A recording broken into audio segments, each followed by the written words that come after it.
Chapter 61. Just destroy it. 3. Cal did not care that Witira and Pazatin were looking at him with uncertainty. They would soon find out about On and Hong's skills. Let's go.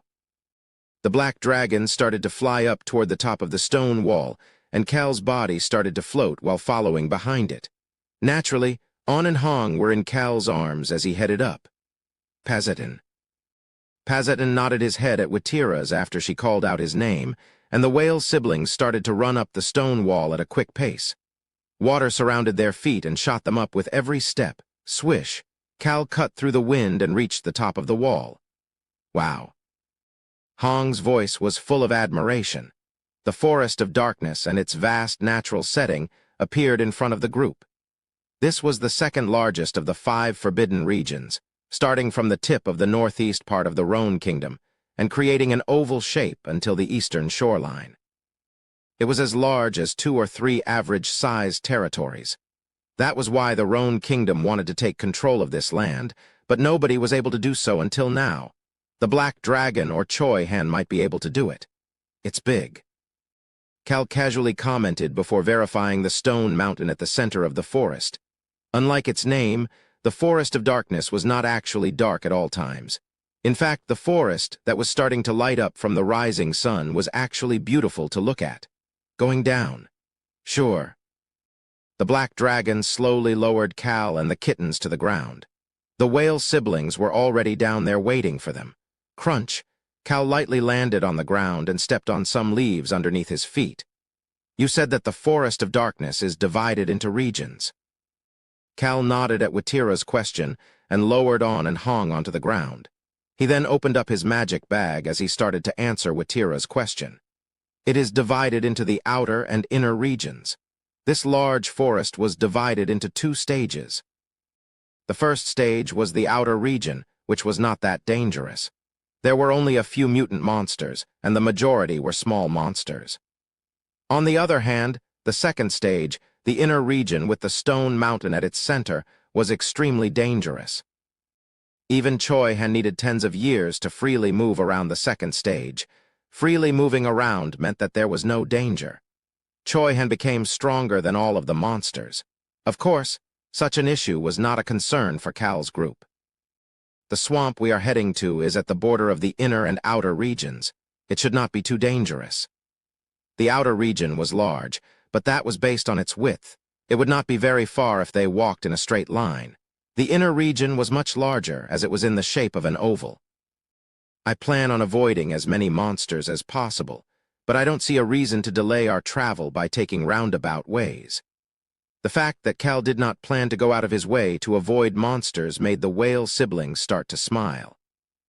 As long as they were not going up against a dragon, there was nothing that the humpback whale beast people, the rulers of the ocean, had to fear. I am removing my magic. Once the black dragon said that, the whale siblings' appearances returned to normal. Witira started to smile with a refreshed expression. Ah, so refreshing. It was a bit stuffy under that magic. Thank you very much, Dragon Nim. Thank you very much, Dragon Nim. The black dragon flapped its wings at Witira and Pazatin's thanks before approaching Cal.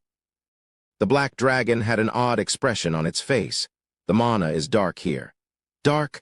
The black dragon nodded at Cal's question and looked around the forest. There is also a smell. What kind of smell? Something I am familiar with, but I cannot tell what it is. Familiar but can't tell.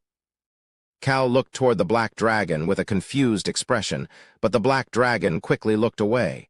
He then continued to speak. It is not a dangerous smell, just a very old one. Do dragons have a really good sense of smell? Cal was curious, but was not able to remain curious for a long period of time. What do we do from here? How do we get to the swamp? Witira could see Cal taking a piece of paper out of the magic bag. She then saw him open it up. A map. It definitely was a map, but it was a pretty terrible one. However, it did have the stone mountain in the center with multiple other areas designated on it. Yes, it is a map. Cal had used the information he read in The Birth of a Hero to create a map, but it is not very accurate. We need to experience it ourselves to explore and understand the Forest of Darkness. Cal then looked at Witira and Pazatin, who were looking at him silently, and continued. So, take the lead. The black dragon was already flapping its wings and looking at the whale siblings from behind Cal. Witira smiled and reached her hand out to Cal, who took a water bottle out of the magic bag and handed it to her. Witira drank the water before reaching her hand back out. Swoosh! A 3-meter-long whip appeared in her hand. She flicked it once before wrapping it around her arm and then joked with the group. "I will safely get you to your destination." Cal found her to be reliable, a humpback whale. The royal family of the ocean was said to be able to easily handle the killer whale beast people, the troublemakers of the sea. However, he did not plan to do as she said. But there was no need to tell her that right now. He then pointed to the entrance of the Forest of Darkness. "Let's go." Cal stepped into the Forest of Darkness. The forest was not loud, but there were many different noises echoing inside. The sounds of insects, the roars of monsters in the distance, birds chirping, and even some other strange monster noises. Aren't dangerous places usually quiet? Pazetin cut through the bushes with his sword as he asked Cal. That is only when there is a single ruler in the area. The Forest of Darkness did not have a ruler. There was just a relationship of eat or get eaten. Be careful with your shoes. Make sure your skin does not get revealed. Got it. Pazetin looked down at the extra cloth between his pants and shoes and then looked back up at Cal. Cal's magic bag really was a magical bag. It had all sorts of items inside, and they were all necessary items for their travels. You need to be careful of your ankles here. The insects are dangerous too. You can get poisoned if you are bitten. Pazetin recalled what Cal had told them and wondered how Cal knew about all of this. However, he could not easily ask because Cal was still very busy. Look forward. "Ah, yes, sir." Cal's blunt voice made Pazetin quickly turn back forward and follow behind his sister Witira to clear their path. They were currently passing through short bushes that reached their waists. Cal was furiously recording new information onto his map. It might be useless. Cal wondered if there really was a reason for him to make a map of the Forest of Darkness. It wasn't like he was planning on conquering the Forest of Darkness. However, he had a gut feeling that there would be a way for him to sell this in the future. Cal's style was to do things right so that it could be used in the future to make money in the future if possible. We are almost through this bushy area. Next is the small monsters area. Witira nodded at Cal's statement and leisurely flicked her whip. Honestly speaking, this group was so strong Cal did not need to be nervous. Maybe that was why, but Witira was calm once they got past the bushy area and arrived at the small monsters area. Crack. A branch broke under her foot. At that moment, "Let's proceed quietly." Cal commented while two sounds of something moving in the air suddenly appeared. "Pat, pot." Witira lightly waved her hand, and there were some poisonous darts between her fingers. Cal could see Witira turning around and smiling at him. "I will take care of them quietly." Some monsters started to reveal themselves from behind the trees. Witira looked toward them with a blank expression. "Are they mutated goblins? Kiek. Kirik. They seemed to be larger than the average goblins, and their faces looked a bit different as well. Furthermore, their skin was purple and red. No, they are not goblins. Witira turned toward the hand that was placed upon her shoulder. Cal stood next to Witira and looked out toward the monsters approaching them. "Young master, it is dangerous in the front." "They are Haunta, a type of monster from the eastern continent." Ah, the Forest of Darkness had monsters from the eastern continent. Cal had encountered the first of the bunch.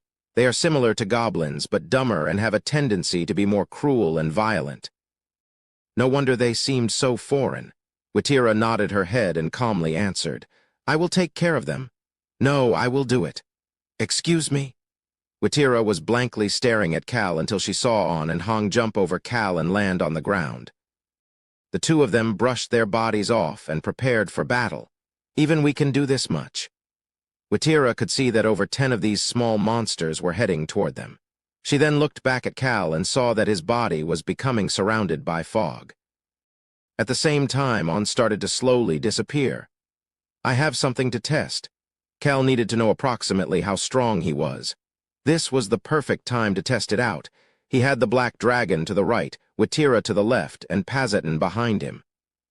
Wasn't this the perfect setting for him to run wild without worrying about being harmed? Step back. Young Master Cal. Save me if it looks dangerous. How can I get hurt when I have all of you here?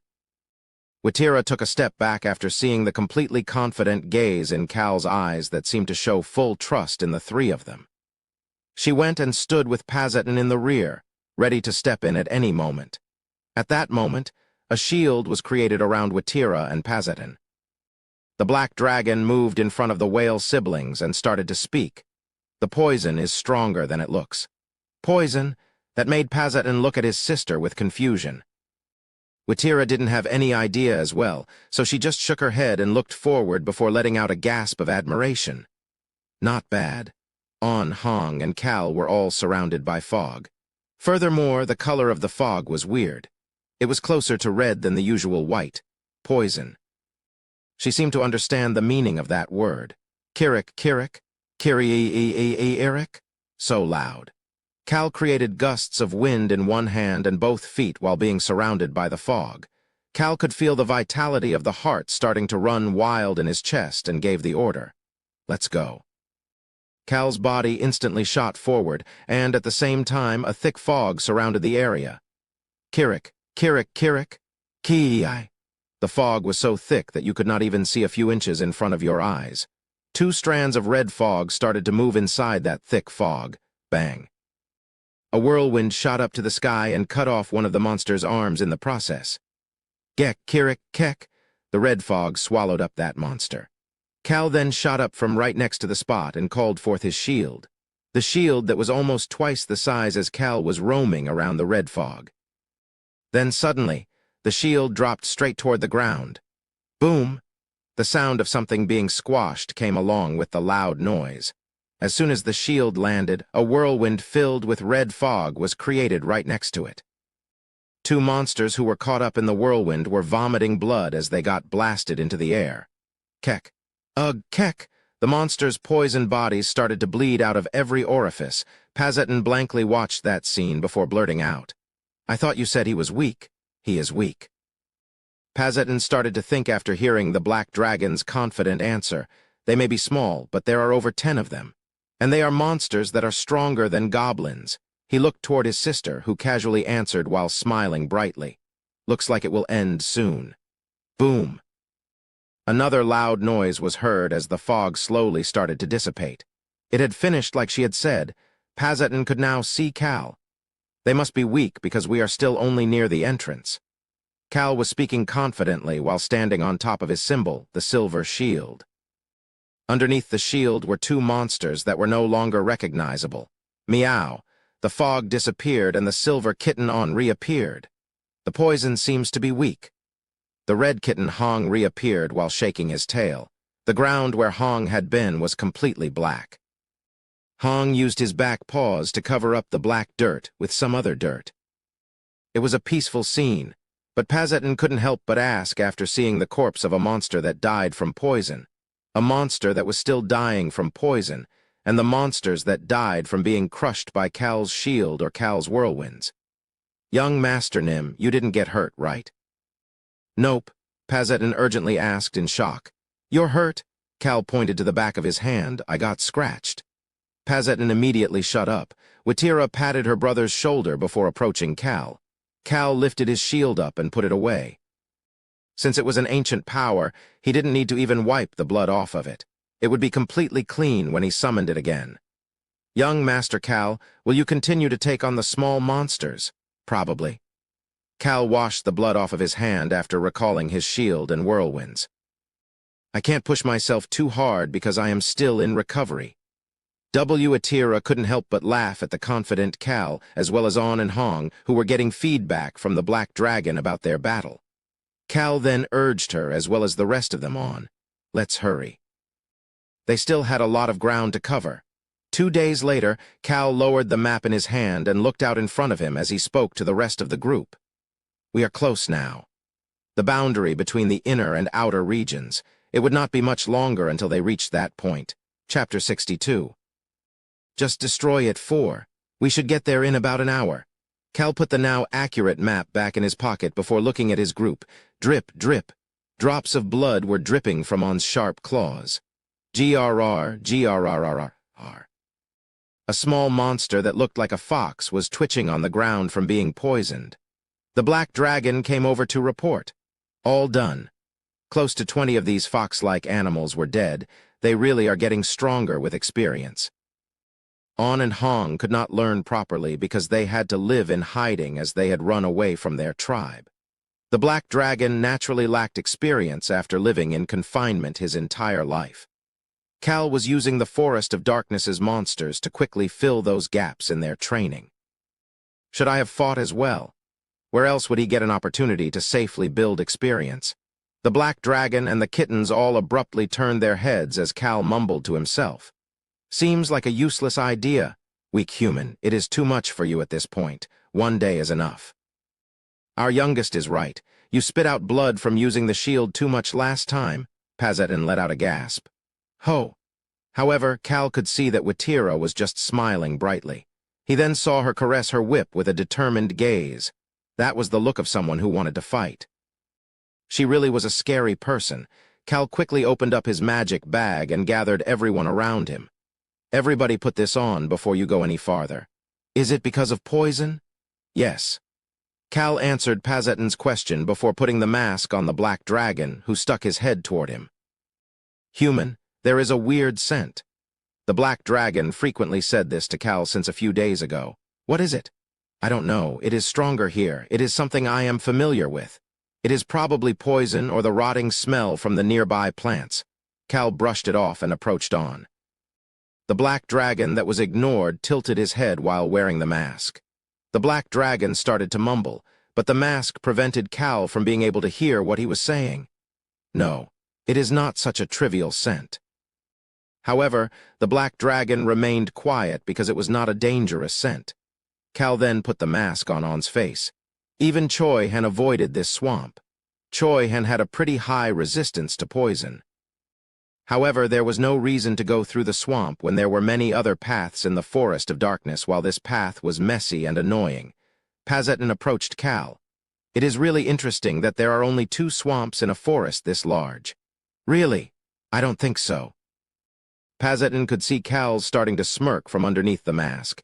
It was a pretty sly smirk. You'll understand once you see it. 2 swamps were enough. Cal verified that everyone had their masks on and checked their expressions. They had only been sleeping between 1-3 hours a night ever since they entered the Forest of Darkness. You all look so healthy. Nobody looked tired. All of you really are amazing. Pazetin's face scrunched up at Cal's comment. He looked over to his sister and asked with his gaze. Should he really be saying that? Watira shrugged her shoulders and avoided answering the question. Pazetin turned back to look at Cal, who looked to be the healthiest of the group right now. Pazetin then looked toward the black dragon and the kittens. They rushed over to look after Cal whenever they thought Cal was tired. Of course, Cal was full of energy thanks to the vitality of the heart, but nobody else knew about that. Watira continued to caress the whip on her arm as she asked Cal.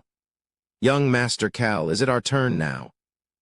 Cal pointed with his foot instead of responding. Right there was the boundary between the outer and inner regions. Grrrrrrr. Caw! Squeak, a plethora of noises poured out toward Cal as soon as he stepped past the boundary. He then proceeded to speak to Watira, who took a step past the boundary as well. Go! A humanized humpback whale. This ruler of the sea was not the type to be careful. It's your turn. Flick. Watira flicked her whip as soon as Cal finished speaking. Boom. A large crater was created on the ground from the flick of the whip. Grrrrrr. Kee. Squeak. The noises disappeared. Watira, someone whose strength fell between Choi Han and the black dragon, was itching for a fight. Her heart had been beating wildly while looking at the better-than-expected skills of the group. Shall we hurry on?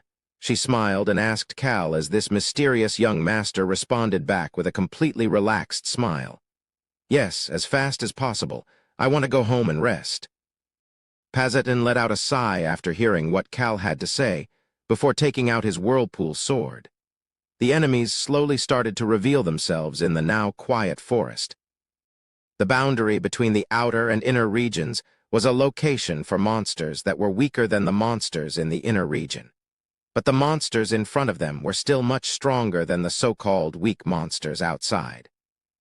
Mutant ogres, mutant trolls, spider-like monsters from the eastern continent, and even high-level monsters appeared. The monsters here really are different.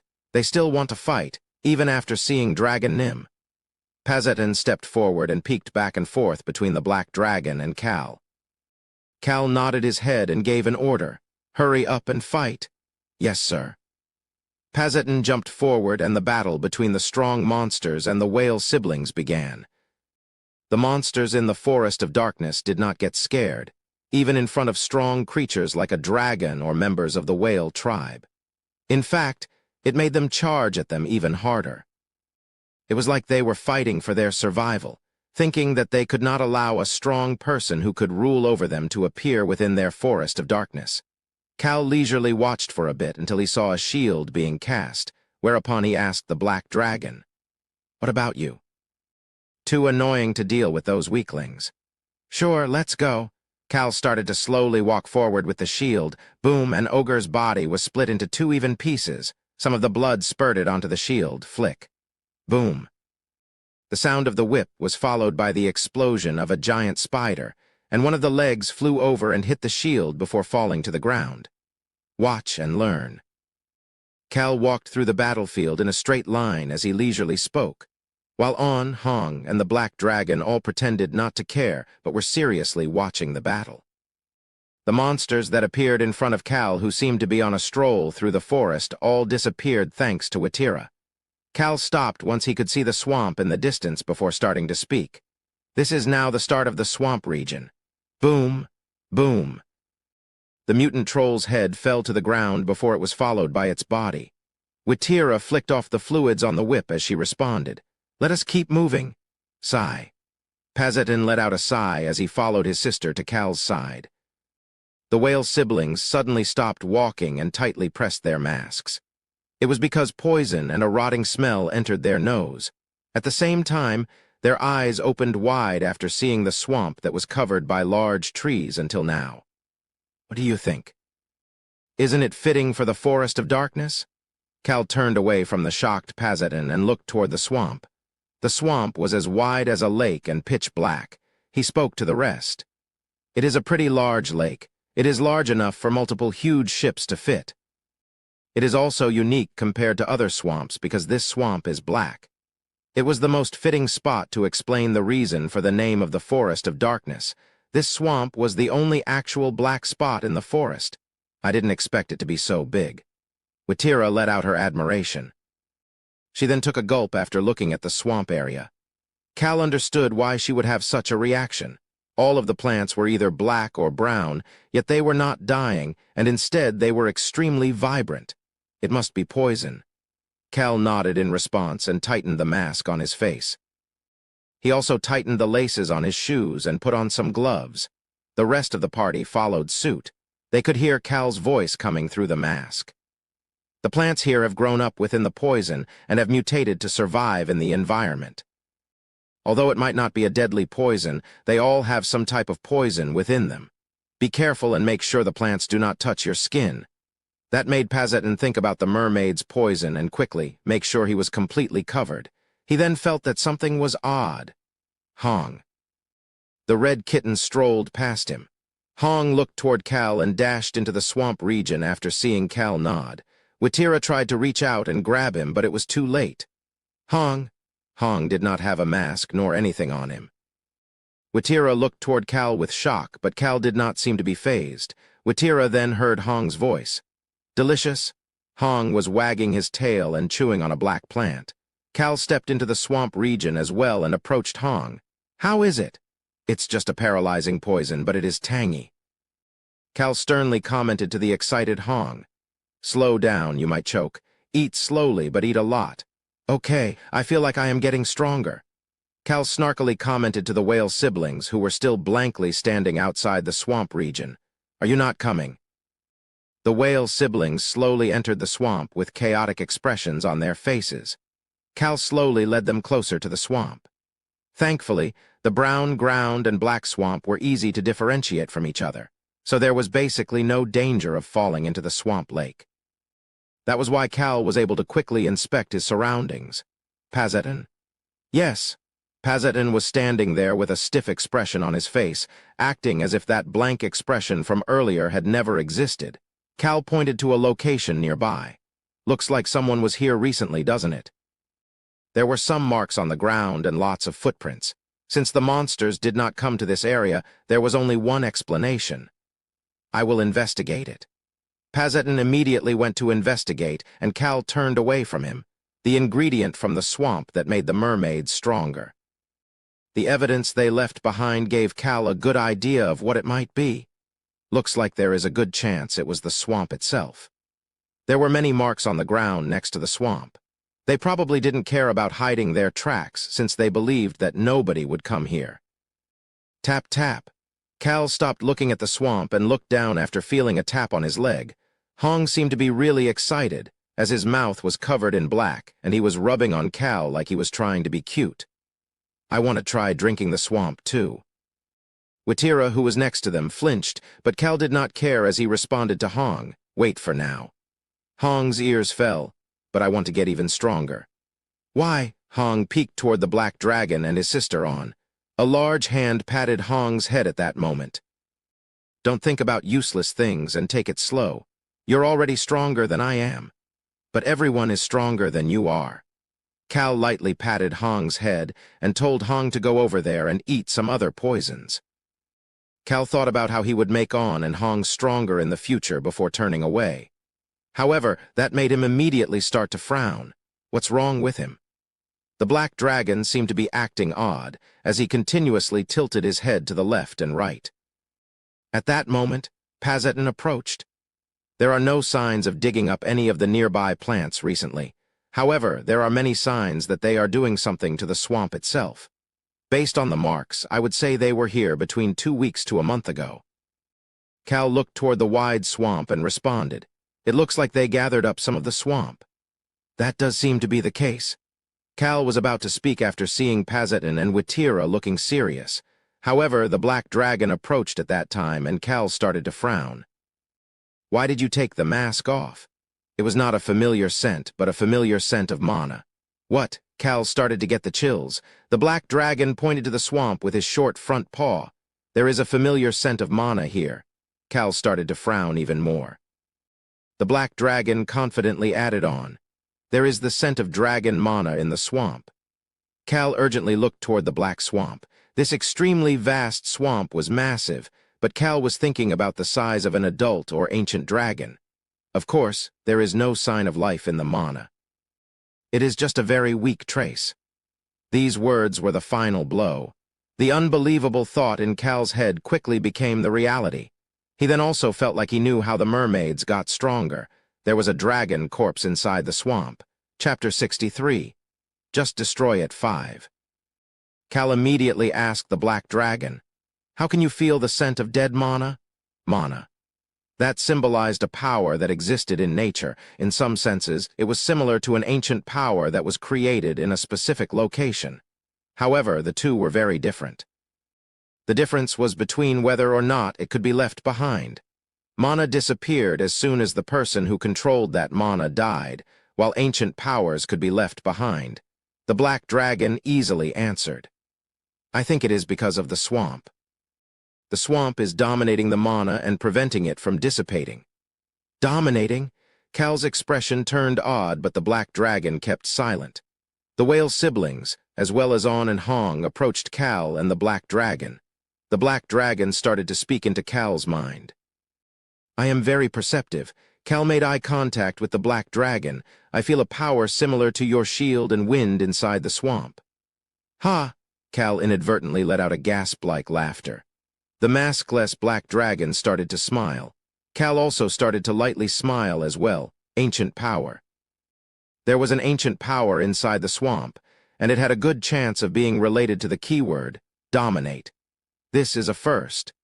This was Cal's first time finding an ancient power that was not discussed in the novel. Of course, he had no idea whether this was an ancient power left behind by someone or one that was naturally developed in this location. "You are very smart." "Correct. I am smart." The rest of the group became even more curious after seeing the black dragon and Cal smirking mischievously. "Young Master Cal, can you tell me what is going on? What do you mean by the scent of a dragon's mana?" Cal turned around to look at Watira. She was asking Cal, but seemed to have at least a decent idea of what was going on. "I'm sure you already have an idea, but there is a good chance that there is a dragon corpse inside the swamp."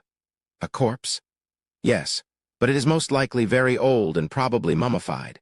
Cal only knew about the Forest of Darkness based on Choi Han's experience as described in the novel.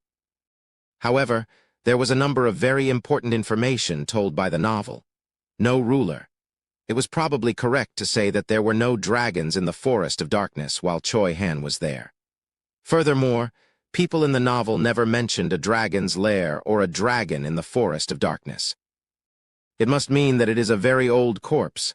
Tap, tap. Cal lowered his head to see Hong point to the swamp with a bitter expression. "I guess I can't eat the swamp water?" Hong seemed to have lost his appetite after hearing dragon corpse. Cal could see that Hong was heading over to the black dragon to apologize without waiting to hear his answer. "Sorry, I thought it would be delicious."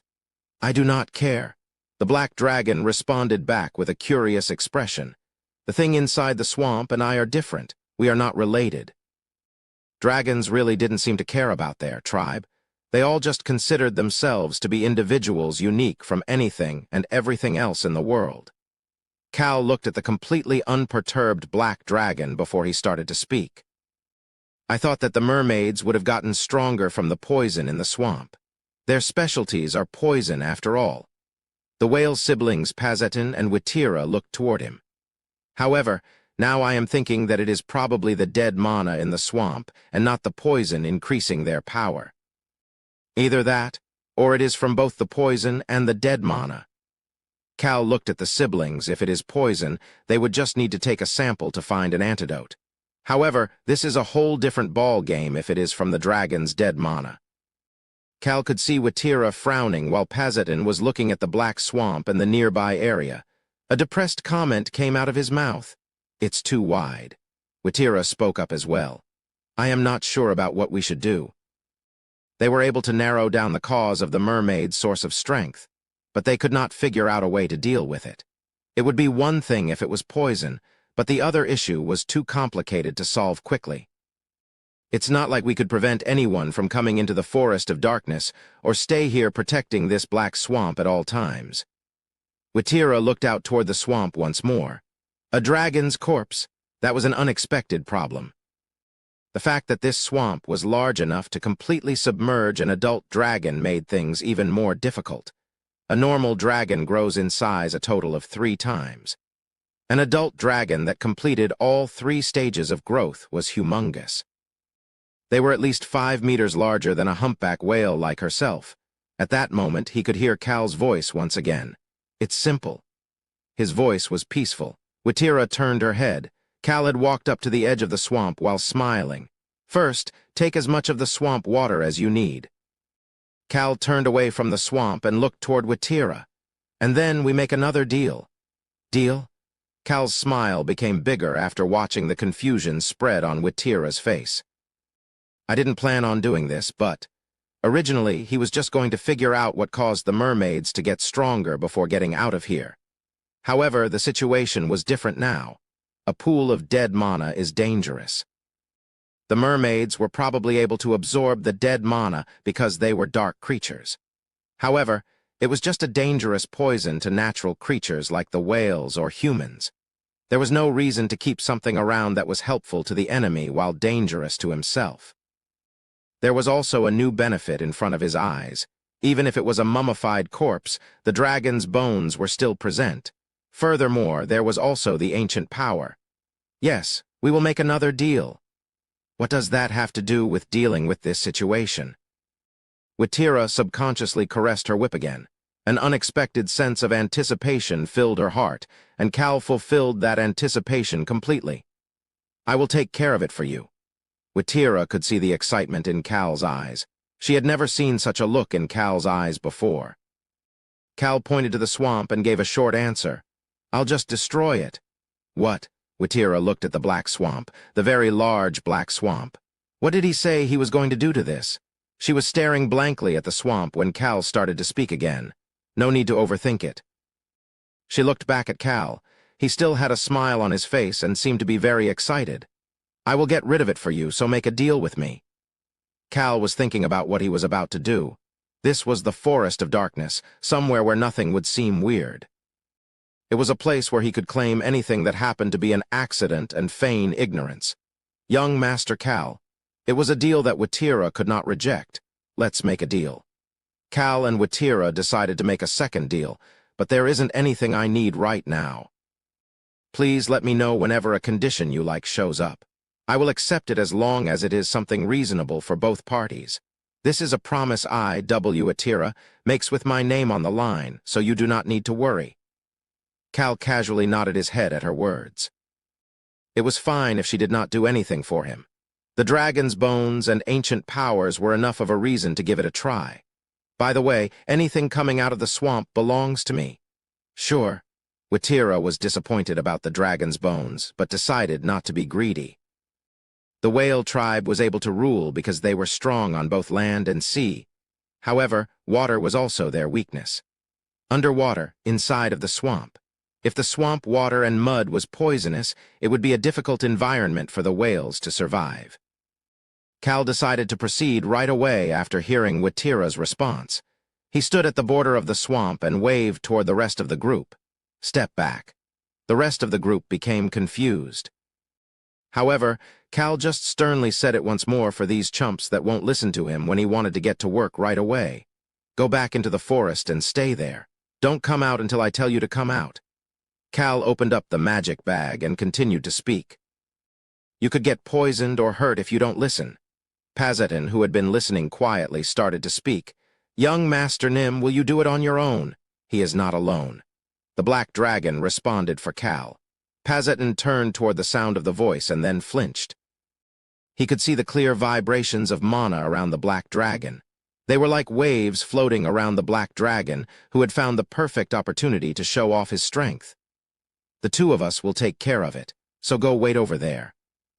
Young Master Cal, I really can't tell what your limits are. Cal just let Watira's comment go in one ear and out the other ear as he patted on and Hong on the head. Hong's ears and tails were down. You two stay there as well. On, take good care of Hong. Hong, I'll bring you some of the swamp poison, so just wait for me. Hong nodded his head at Cal before approaching the black dragon. Be careful. Don't get hurt. I understand. The black dragon nodded his head at Hong and stood still while Hong patted him with his front paws. Cal thought that the kids were playing well with each other and took an empty bottle out of the magic bag and threw it toward Pazatin. Put the swamp water into the bottle. It is a magic bottle, so it won't break.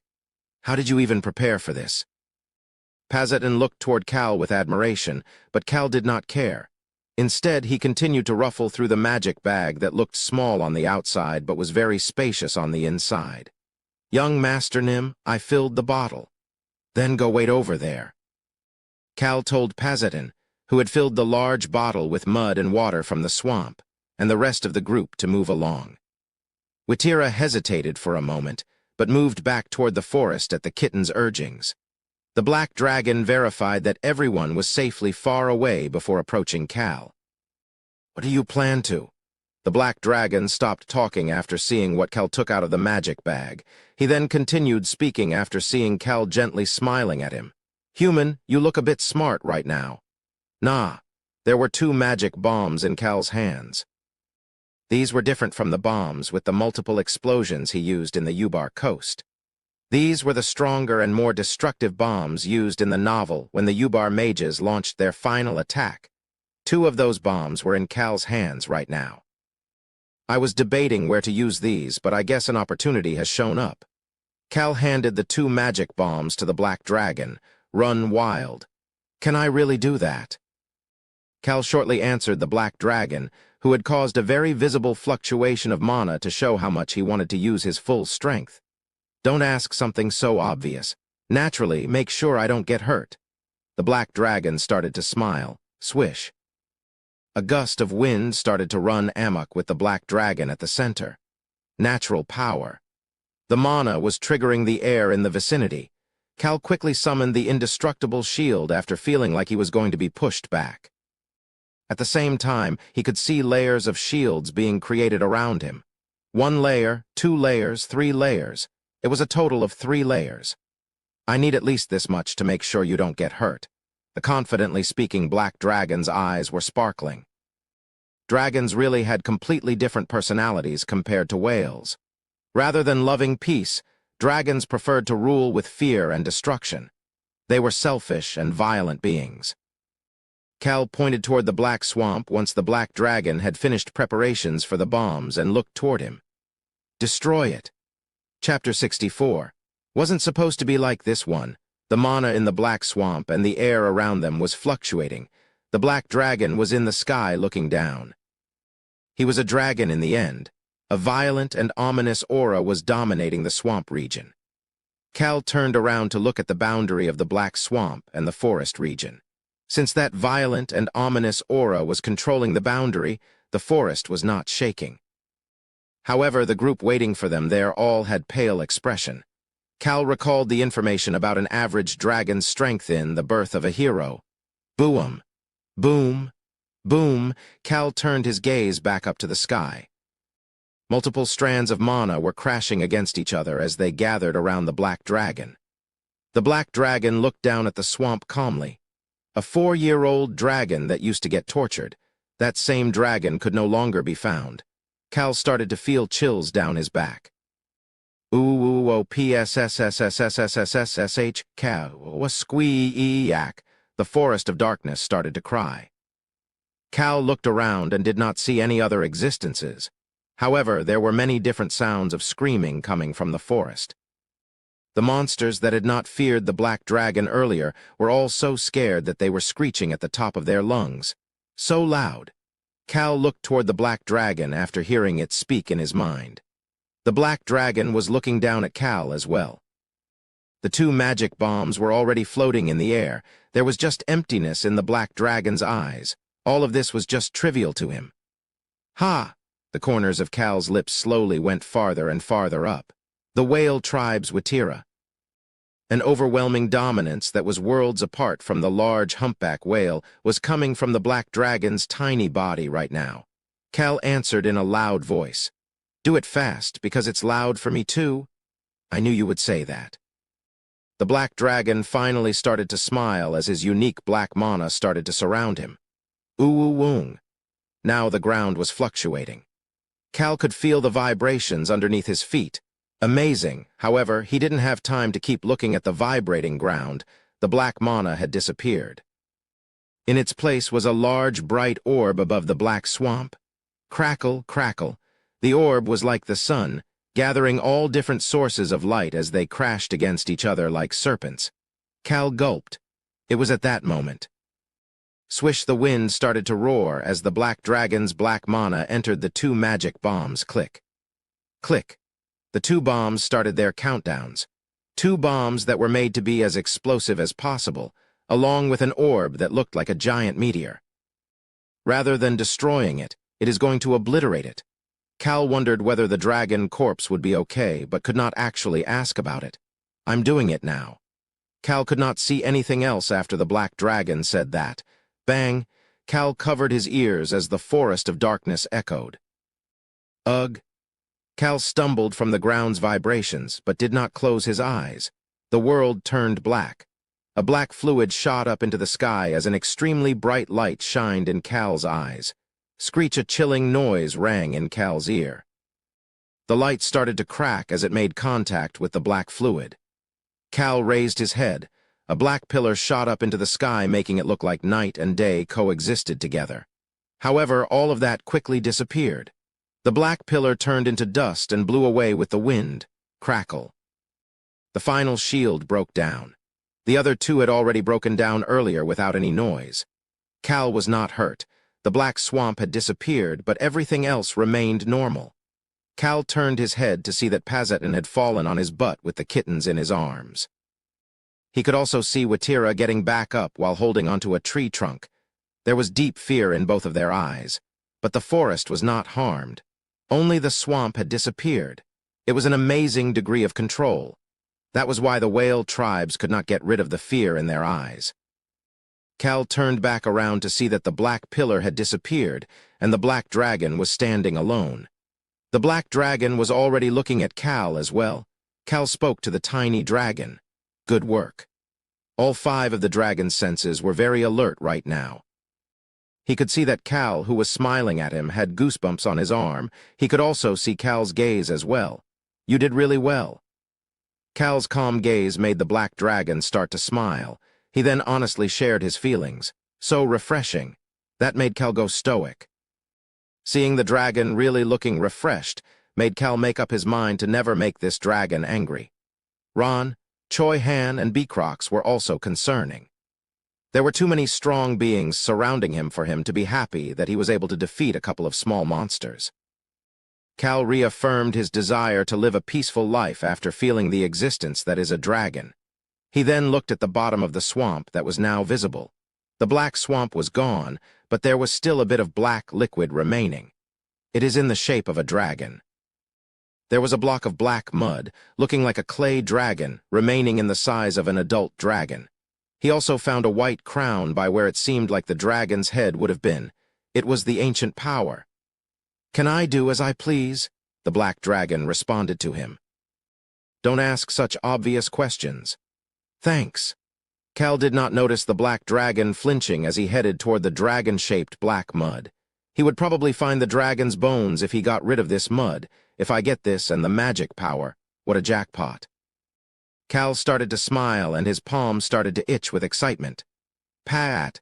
The shield appeared in front of Cal and a whirlwind started to roar in each of his hands. The whirlwinds were as large as possible, and wind started to form underneath Cal's feet as well. Swoosh. It was the moment the sound of the wind gathered together. Spoort. The black mud shot quickly toward Cal as if it wanted to swallow him. It was at that moment that Cal heard the voice of the ancient power's owner. This was also not a location-based ancient power, but one left behind by someone. "Do you know what it means to dominate?" Boom. Boom. Boom. The cold voice that seemed to pierce through his skin made Cal's heart run wild, and then Cal's body suddenly shot forward. Bang, bang, the whirlwinds in his hands shot out like arrows. The whirlwinds cut through the black mud to create a path. Cal quickly walked through that path. The shield and the wings prevented the black mud from landing on Cal. Dominating is to take away everything, even the enemy's breath. Boom. Boom. His heart beat madly every time he heard the voice. It was like he was fearful of the voice. Ugh. Cal bit down on his lips because of his heart's wild beating. Swoosh, the whirlwind arrows cut through the black mud again. Cal continued to hear the owner of the ancient power's dominating voice in his mind. "Do you know what the easiest way to take away your enemy's breath is?" Swish, swish. Whirlwinds continued to pour out of Cal's hands to clear the way for him. Cal was surrounded by the black mud, making him become covered in darkness. However, Cal had to continue to walk down the path created by the whirlwinds. He then heard the voice again. "Fear is the answer." Cal started to smile. Fear, Cal no Kim Rock-soo had overcome all sorts of fears. He needed to do so because he wanted to live. He wanted to live a happier and more peaceful life than anyone else. Humans already lived a life full of dread and fear about the mysterious future. A combined whirlwind that was bigger than any of the other whirlwinds previously shot out of Cal's hand to continue to create a path. Roar. It was much stronger than before. Bullshit. Domination. Fear. Cal didn't care about that. All he cared about was how it would benefit him.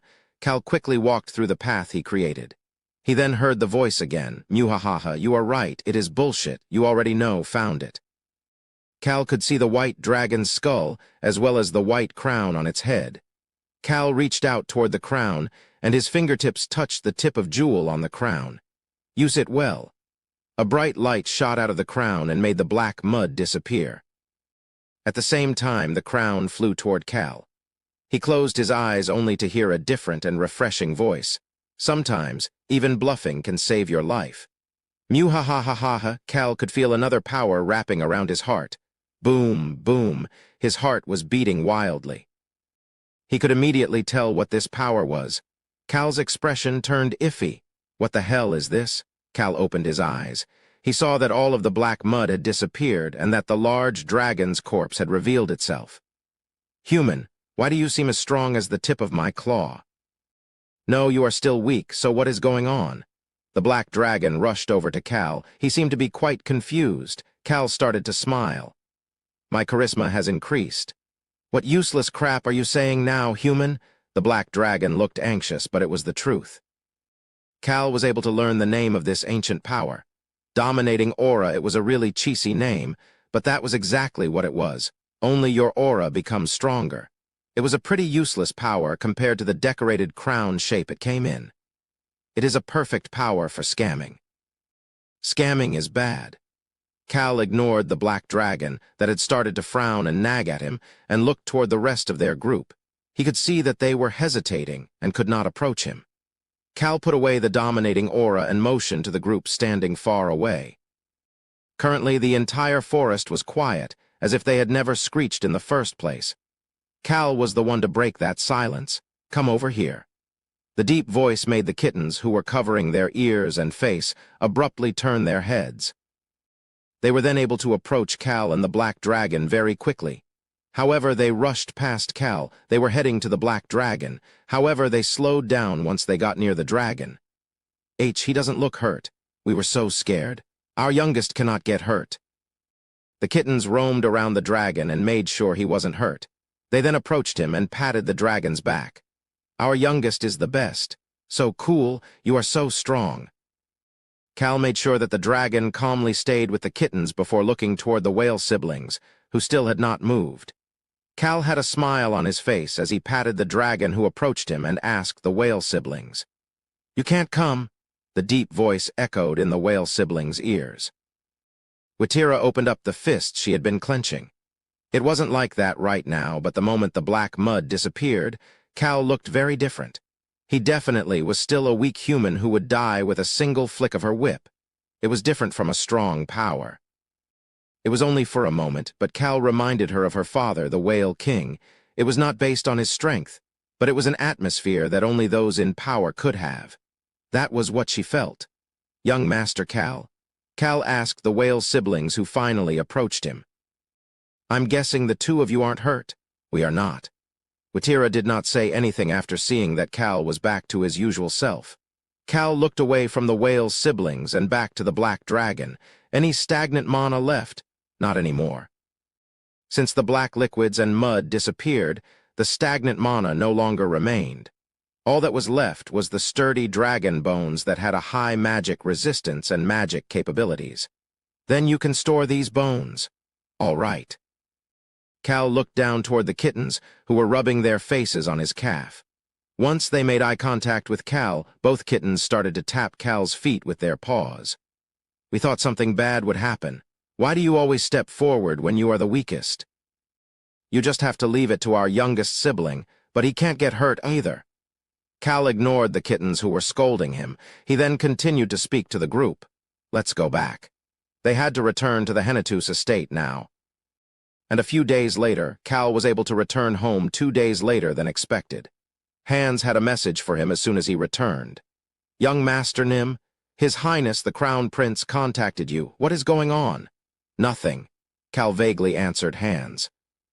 However, he couldn't hide the smirk on his face, something that is mutually beneficial. It was a great chance to steal the biggest treasure created by the Whipper Kingdom's civil war. Ainz also delivered another piece of information to Cal. And Choi Han Nim sent a message that he will be heading back from the Breck Kingdom. "What? Little Locke is coming back with him as well. Oh, and even Miss Rosalind." "What? This soon? Did they just destroy the Breck Kingdom?" Cal started to frown as soon as he returned home. Chapter 65. Wasn't supposed to be like this, too. "But young Master Nim, what about your guards? I heard that the vice captain and the children will remain in Harris Village to work." Cal started to frown at Ainz's endless barrage of questions.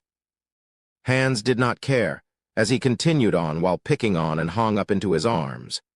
"You said the vice captain was staying back to investigate the Forest of Darkness, the explosion in the Forest of Darkness."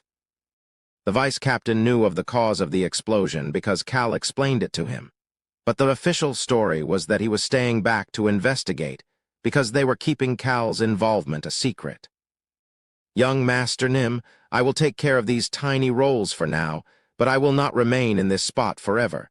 Cal quickly got rid of Hilsman's comment to him from his mind. It was useless chatter anyways. I didn't need them anymore, so I let them go at the entrance. The whale siblings had left at the entrance. They naturally had the bottle of swamp water with them. However, half of its contents were with Cal. Hong's tail was shaking because he was going to get stronger soon. On as well. "Hands?" "Yes, sir." "Did the Crown Prince say when I should contact him?" Cal leisurely asked. However, Hands answered back sternly. "Immediately." That was what he said.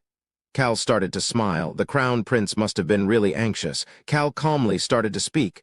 "Then let's go." Cal sat down on the couch and crossed his legs. The territory's video communication mage peeked toward Cal. "Is it ready?" "Ah, yes, yes." The mage gulped before continuing on. "It is possible to speak with His Highness right now." The mage was looking at Cal, the person the Crown Prince was currently looking for. Compared to how nervous he was, Cal seemed to be very calm. "Then you can head out now." The mage quickly bowed and left, although he turned around a few times on his way out due to curiosity. Cal commenced the video communication as soon as the mage left, and a face soon appeared on top of the half-transparent orb. Cal immediately started to speak. "It is my great honor to speak with the star of the nation, the Wonderf enough." The Crown Prince immediately cut him off, as if Cal's words gave him the chills. Cal had a sly smirk as he quickly stopped talking. Alberu calmly observed Cal, who was sitting down leisurely, yet in a way that was still respectful, and then got straight to the point. What a mess they made in the Breck Kingdom. Cal's smile became wider. It was what he had been waiting for. Why else would he have hurried over like this? It's not like he enjoying seeing the Crown Prince's face. The Crown Prince's information network is the most accurate.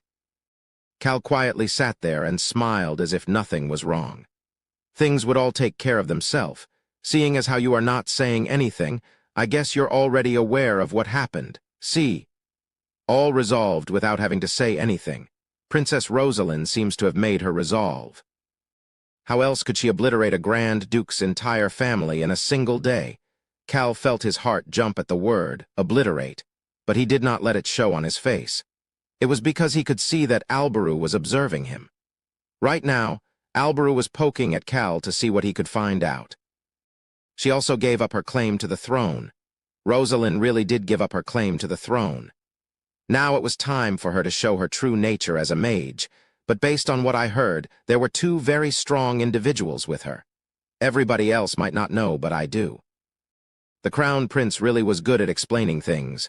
Alberu's sharp gaze pointed toward Cal. "Aren't they your subordinates, Choi Han and Locke?" Cal answered back with the truth to Alberu's question. "My subordinates? They were not Cal's subordinates. Choi Han had nothing to do with him, and Locke was just someone he was making a deal with." Cal could see the corner of the Crown Prince's lips slowly starting to move up. He also leaned back on the couch like Cal and casually spit it out. "You sly fox." Key could not disagree with that. Alberu saw Cal's lack of reaction and shook his head before adding on. "Why do you want the magic tower?" The Crown Prince no longer tried to beat around the bush or be glib around Cal. Cal looked toward the Crown Prince with a serious expression. "Your Highness." Cal sat up from his seat, which made the Crown Prince also sit up with curiosity. Cal then continued. "Every so often I have this thought that you and I are very similar." The Crown Prince started to frown. Such a terrible thought. "I agree." Cal just pushed aside the fact that the Crown Prince showed such disdain for the fact that the two of them may be similar and continued on. "The Roan Kingdom is a kingdom without anything." Silence suddenly filled the room. If the mage outside the room heard what Cal just said, he may have fainted. However, the Crown Prince Alberu was smiling as Cal had expected. The Crown Prince seemed to have latched onto the bait. "Not going to watch what you say now." "Your Highness, you are currently smiling, aren't you?" "Well, it is the truth."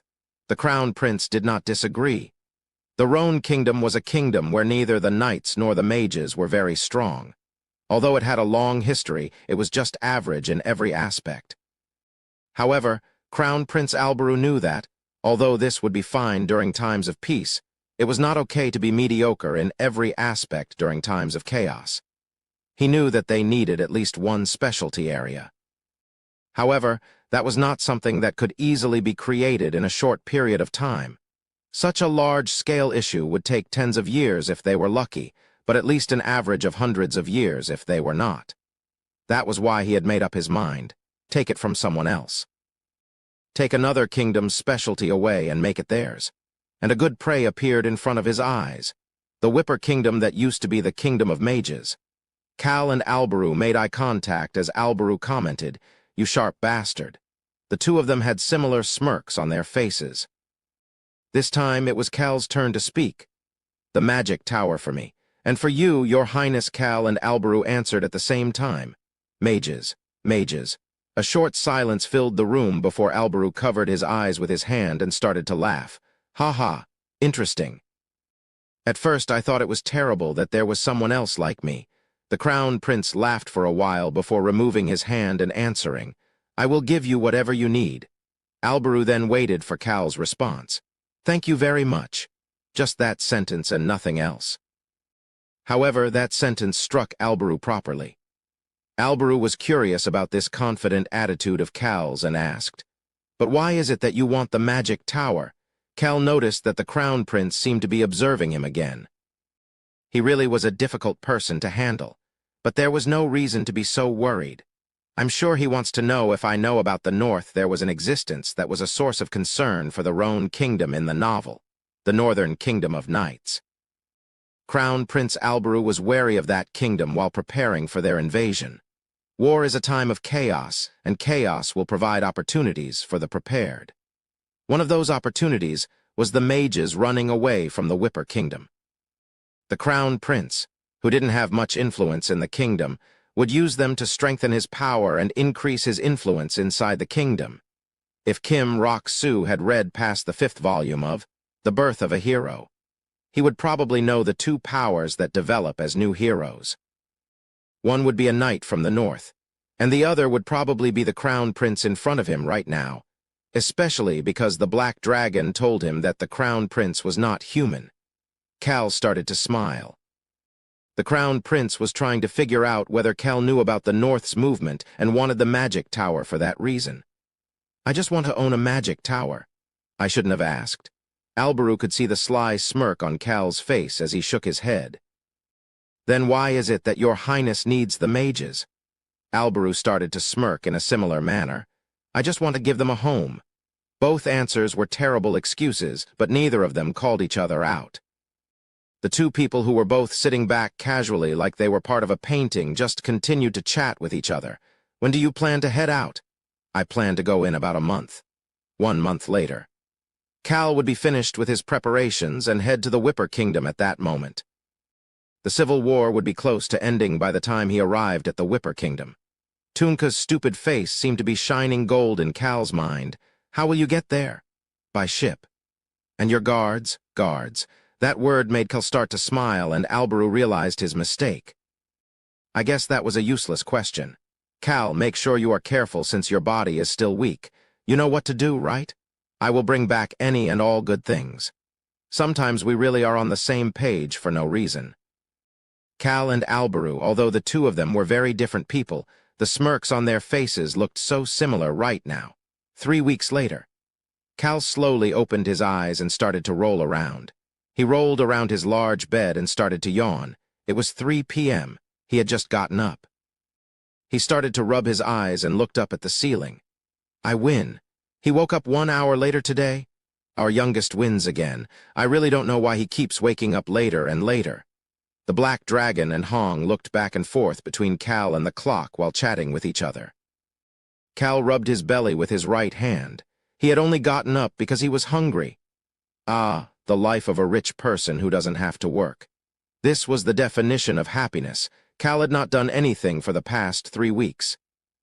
He had come up with a name for the dragon, but asked for another month to think about it, and ordered other people to take care of all of the things he needed to prepare for the trip. He slept early and woke up late every day, just fooling and rolling around doing nothing inside the house. It was great that his family kept telling him to rest to recover, So he listened to them and did absolutely nothing, but Cal's happiness finally shattered. "Human, it looks like Choi Han is back." The black dragon whispered in Cal's ear as he smiled.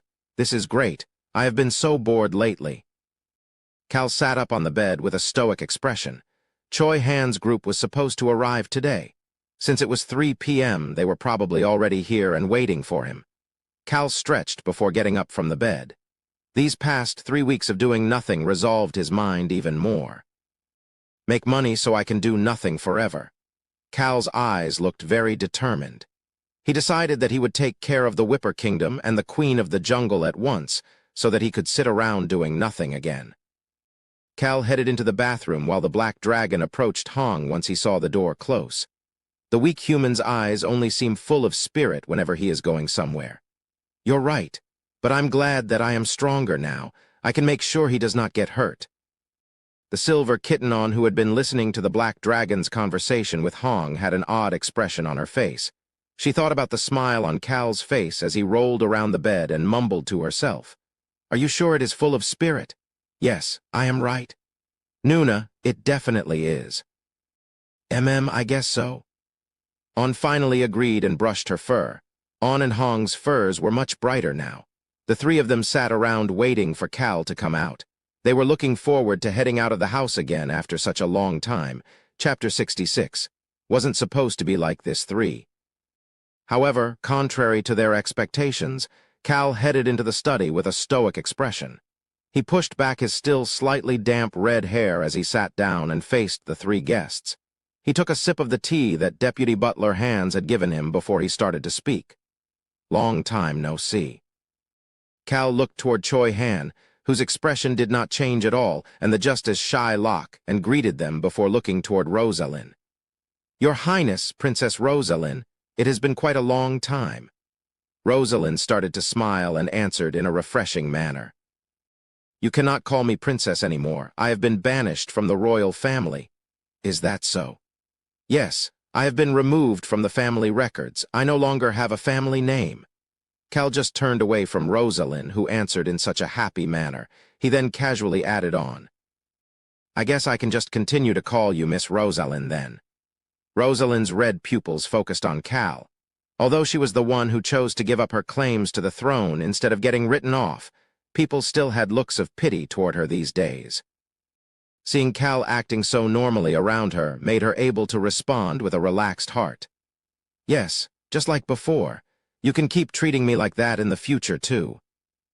She could see Cal nodding without even looking at her, and thought that she really did the right thing by choosing to come back with Choi Han. Cal did not see Rosalind smile, as he had turned to look at Choi Han and Locke. Choi Han was sitting straight up, but seemed to be quite happy. It feels like he became even more of a good guy.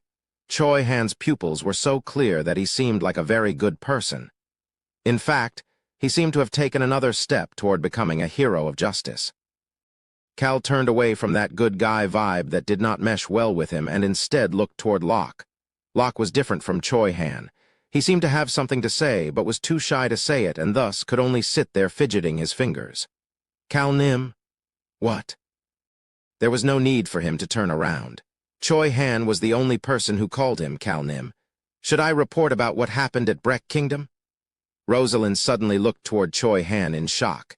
However, Choi Han did not look at her and only looked toward Cal. However, Cal, who was looking at Locke, shook his head. "No need. I don't think I need to know what you did for a friend." Rosalind could see Choi Han smiling peacefully after hearing Cal's words. He then started to speak. "Yes, that is true, but please let me know if there is anything you are curious about. I will report it to you right away." "No need." Cal felt like he would just get a headache if he knew about it. He did not want to know how they were able to cause such a ruckus in the Breck Kingdom in such a short amount of time, as well as how Rosalind gave up her claim to the throne. "Locke," he called out to Locke instead. Yes." Locke, who was now taller than Choi Han, was still a bit awkward. Cal knew why Locke was so fidgety right now. Hands had said that Choi Han's group had arrived an hour ago. While Choi Han and Rosalind probably had a lot to do once they got here, it was obvious what Locke was thinking about in this foreign place. Cal looked toward Locke's confused face and started to speak. Your siblings are somewhere else right now. Locke's expression changed. Where? Are they all there? Cal answered without any hesitation. Harris Village. Choi Han, who had been looking at Cal, stiffened after hearing those words. However, Cal did not even look his way before taking a break to take a sip of warm tea. Someone else interjected as he did that. It was Deputy Butler Ainz. We are currently reconstructing Harris Village. It used to be a small but beautiful village next to the mountain. Something bad happened not too long ago, causing it to burn down. Mountain, small but beautiful village, and reconstruction due to a large fire. A single image filled Locke's mind as he heard those words. It was an image of his hometown that was burned to the ground. We are also constructing a proper cemetery as well. Choi Han looked toward Ainz as Ainz peeked toward Cal and continued to speak. The young master was adamant about that part. Click. The teacup made a noise as Cal put it back down on the table. He then started to frown and retort back. I was not adamant about it. But wasn't this the first thing you ever asked the Count Nim for in regards to something related to our Hennetus territory? This was the first time I ever saw you interested in the administration of our territory, young Master Nim. It was nothing big. Cal waved toward Ainz to say nothing else, and Ainz quickly shut up. However, he seemed to be fidgety, like he still had a lot to say. Cal just ignored this and looked toward Locke, who seemed to be deep in thought. Locke. Yes. Go see your siblings and the land that they are living on right now. Cal then turned around. Locke was staring at him, but he knew Locke would understand since he was a sharp kid. He then called out to the still stiff Choi Han. Choi Han. Choi Han was quietly observing Cal as usual. A lot of things had happened in the Breck Kingdom. He had taken care of all of it quickly in order to return home. He could hear Cal's voice echo in his ear. Go give your regards as well. Your younger brother Locke doesn't know the way, so you can guide him there. Regards. He didn't need to ask who that should be directed to. Choi Han lightly clenched his fists before opening them back up. He had to calm the overflowing emotions inside of him. Harris Village, that had burnt down to a crisp. That village would now be different. Cal said one final thing to the three of them. You can go now. Miss Rosalind, it is fine for you to leave now. Cal was tired after dealing with these three for the first time in a while. It felt like his honey-like break for the last 3 weeks had just disappeared into thin air. Locke and Rosalind slowly followed Ainz out of Cal's study. Choi Han waited until they all had left before finally getting up. Cal Nim. He then bowed. Thank you very much. Choi Han chuckled after raising his head back up because he could see Cal had a stoic expression that also seemed to show that he was annoyed. I don't need such thanks. Just get out. Choi Han did as he was told and headed for the door. Cal, who had picked his teacup back up while observing Choi Han, could hear Choi Han stop with the doorknob in his hand and start to speak. I heard from Mr. Ainz that you will be heading to the Whipper Kingdom? Yes. Cal just gave a curt response. We will be going right away once you get back from the village, so pack your bags. Yes, sir. Choi Han had a refreshing smile on his face. However, that smile quickly disappeared as he turned the doorknob. Click. Choi Han continued to speak as the door opened. His name was Bob. How do you know about Bob? It had been a while since he heard of Tunka's alias Bob. Did Ainz tell him about Tunka? Cal looked toward Choi Han with curiosity, but he could only see Choi Han's back as he stood at the door. Choi Han's unique, calm, and sincere voice continued to flow. Mr. Beecrox told me that he almost made you get hurt. Why would Beecrox say something like that? Cal recalled the incident and responded back. Hurt? I didn't get hurt. I just got poured on by water and boulder dust. I understand. Choi Han did not say anything else as he walked out of the study. Cal could see Ainz crossing paths with Choi Han and coming back in.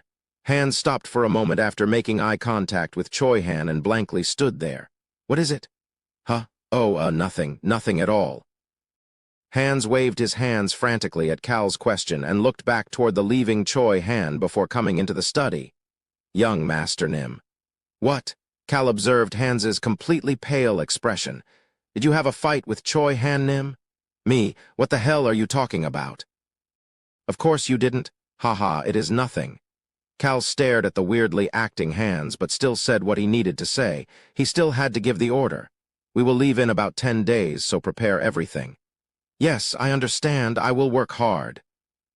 Cal continued to blankly stare at the suddenly energetic Hands, but Hands quickly left the study. Cal, who was now left alone in the study, looked toward the calendar, the last guardian of the magic tower who cast away his position and ran away. This will be my first time seeing a dwarf. In order to buy a fully intact magic tower, he needed to meet the dwarf whose family had protected the magic tower for generations. Cal started to smile. That dwarf was not just any dwarf, a mixed-blood dwarf that is half-rat beast person, Muller. The tiny person that had the shabbiest and worst death in, the birth of a hero. He was as short as a dwarf and looked weak without any muscles due to the unique nature of the rat people. He really was a tiny person. Key headed out of the study and into the bedroom. He was thinking about how to catch that runaway rat while he was heading toward the Black Dragon and Hong, who were probably playing in the bedroom right now. 10 days. This will pass by very quickly, and just as Cal expected, a week quickly went by. He was sitting in his couch like he had been a week ago, leaning deep into the back of the couch. Sigh. Cal did not hide his sigh as he sat there with a frown. Choi Han and Locke, who had left exactly a week ago, leaving Rosalind here, were back. However, they did not come back alone. Young Master Nim. Vice Captain Hilsman came back with them, but his appearance was weird. The vice captain, who usually dressed in a way that fit his position, was wearing shabby leather armor and had lots of injuries on his face.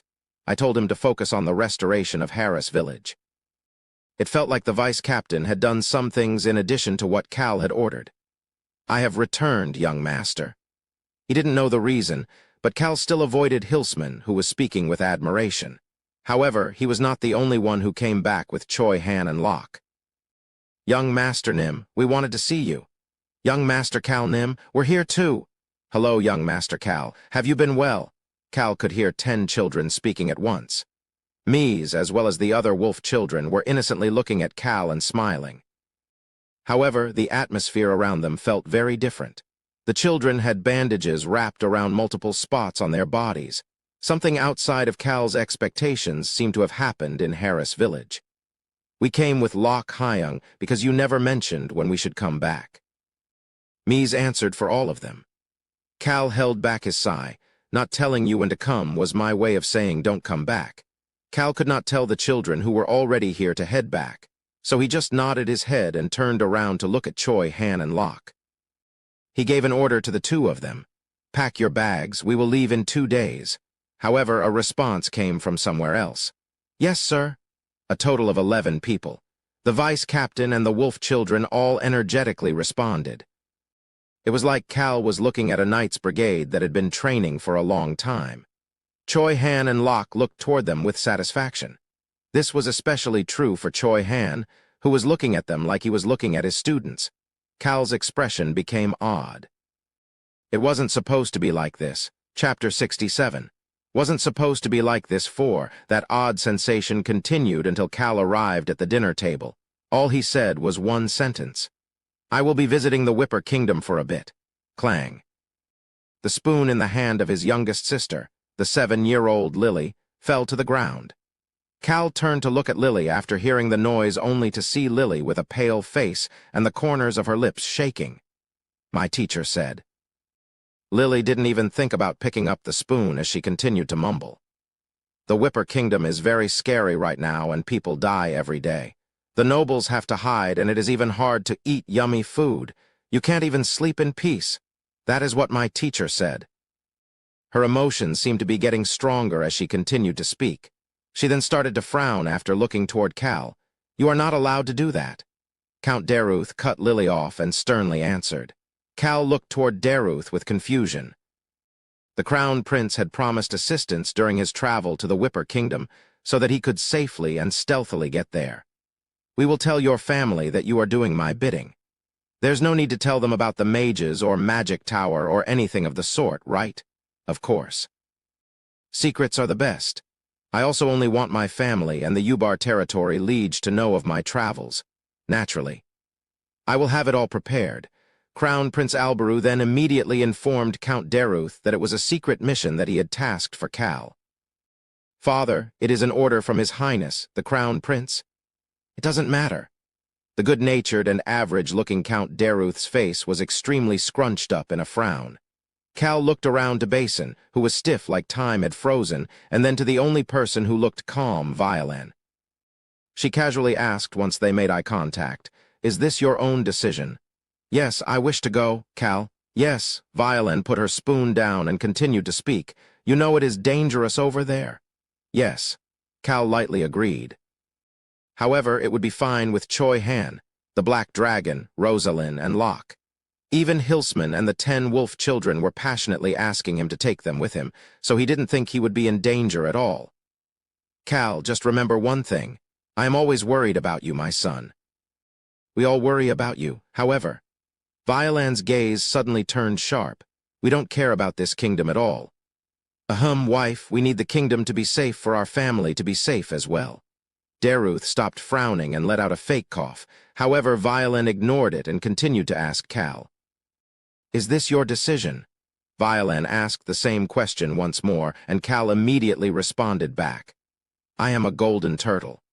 Count Daruth recalled what he had said to his son not too long ago. "We protect anything and everything with our very sturdy shell." However, the most important thing is to protect ourselves. He looked toward his son, who seemed calm and relaxed. "It is most important for me to use my sturdy shell to protect myself." That was Cal's answer. "I am a Hennetus after all." Of course, Cal put his own safety first. He would only step into a battlefield if it looked like they would definitely win, and he had the strongest person on the battlefield next to him. "You don't need to worry." His voice was full of certainty and his gaze was confident. Countess Violin started to smile. "All right, I understand. But I do not think I can stop worrying.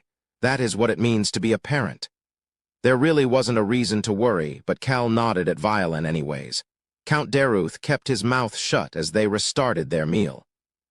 Based on how he was not telling Cal that he could not go, it seemed like he had accepted it as well. "They think we'll do anything they order us to do because we have been staying low for a while." Count Daruth just mumbled to himself as he roughly chewed on a piece of a meat every so often. However, seeing as how there was no more opposition, Cal peacefully focused on his meal again. He was focusing on his meal intensely, such that he did not notice what happened next. He didn't see that the gaze shared between Count Daruth and Countess Violin was not normal. He also didn't know that after dinner, Count Daruth ordered the butler to secretly gather any and all information related to the Crown Prince and the Whipper Kingdom, regardless of the cost. Cal just finished the great meal and left the dining room. He could hear someone rushing toward him, although this was against the noble's etiquette. "Basin?" It was Basin and Lily who chased after Cal. "Hi, Young Nim, must you go?" "Pretty much." He didn't need to go, but he just preferred 10 years of peaceful days rather than just one day.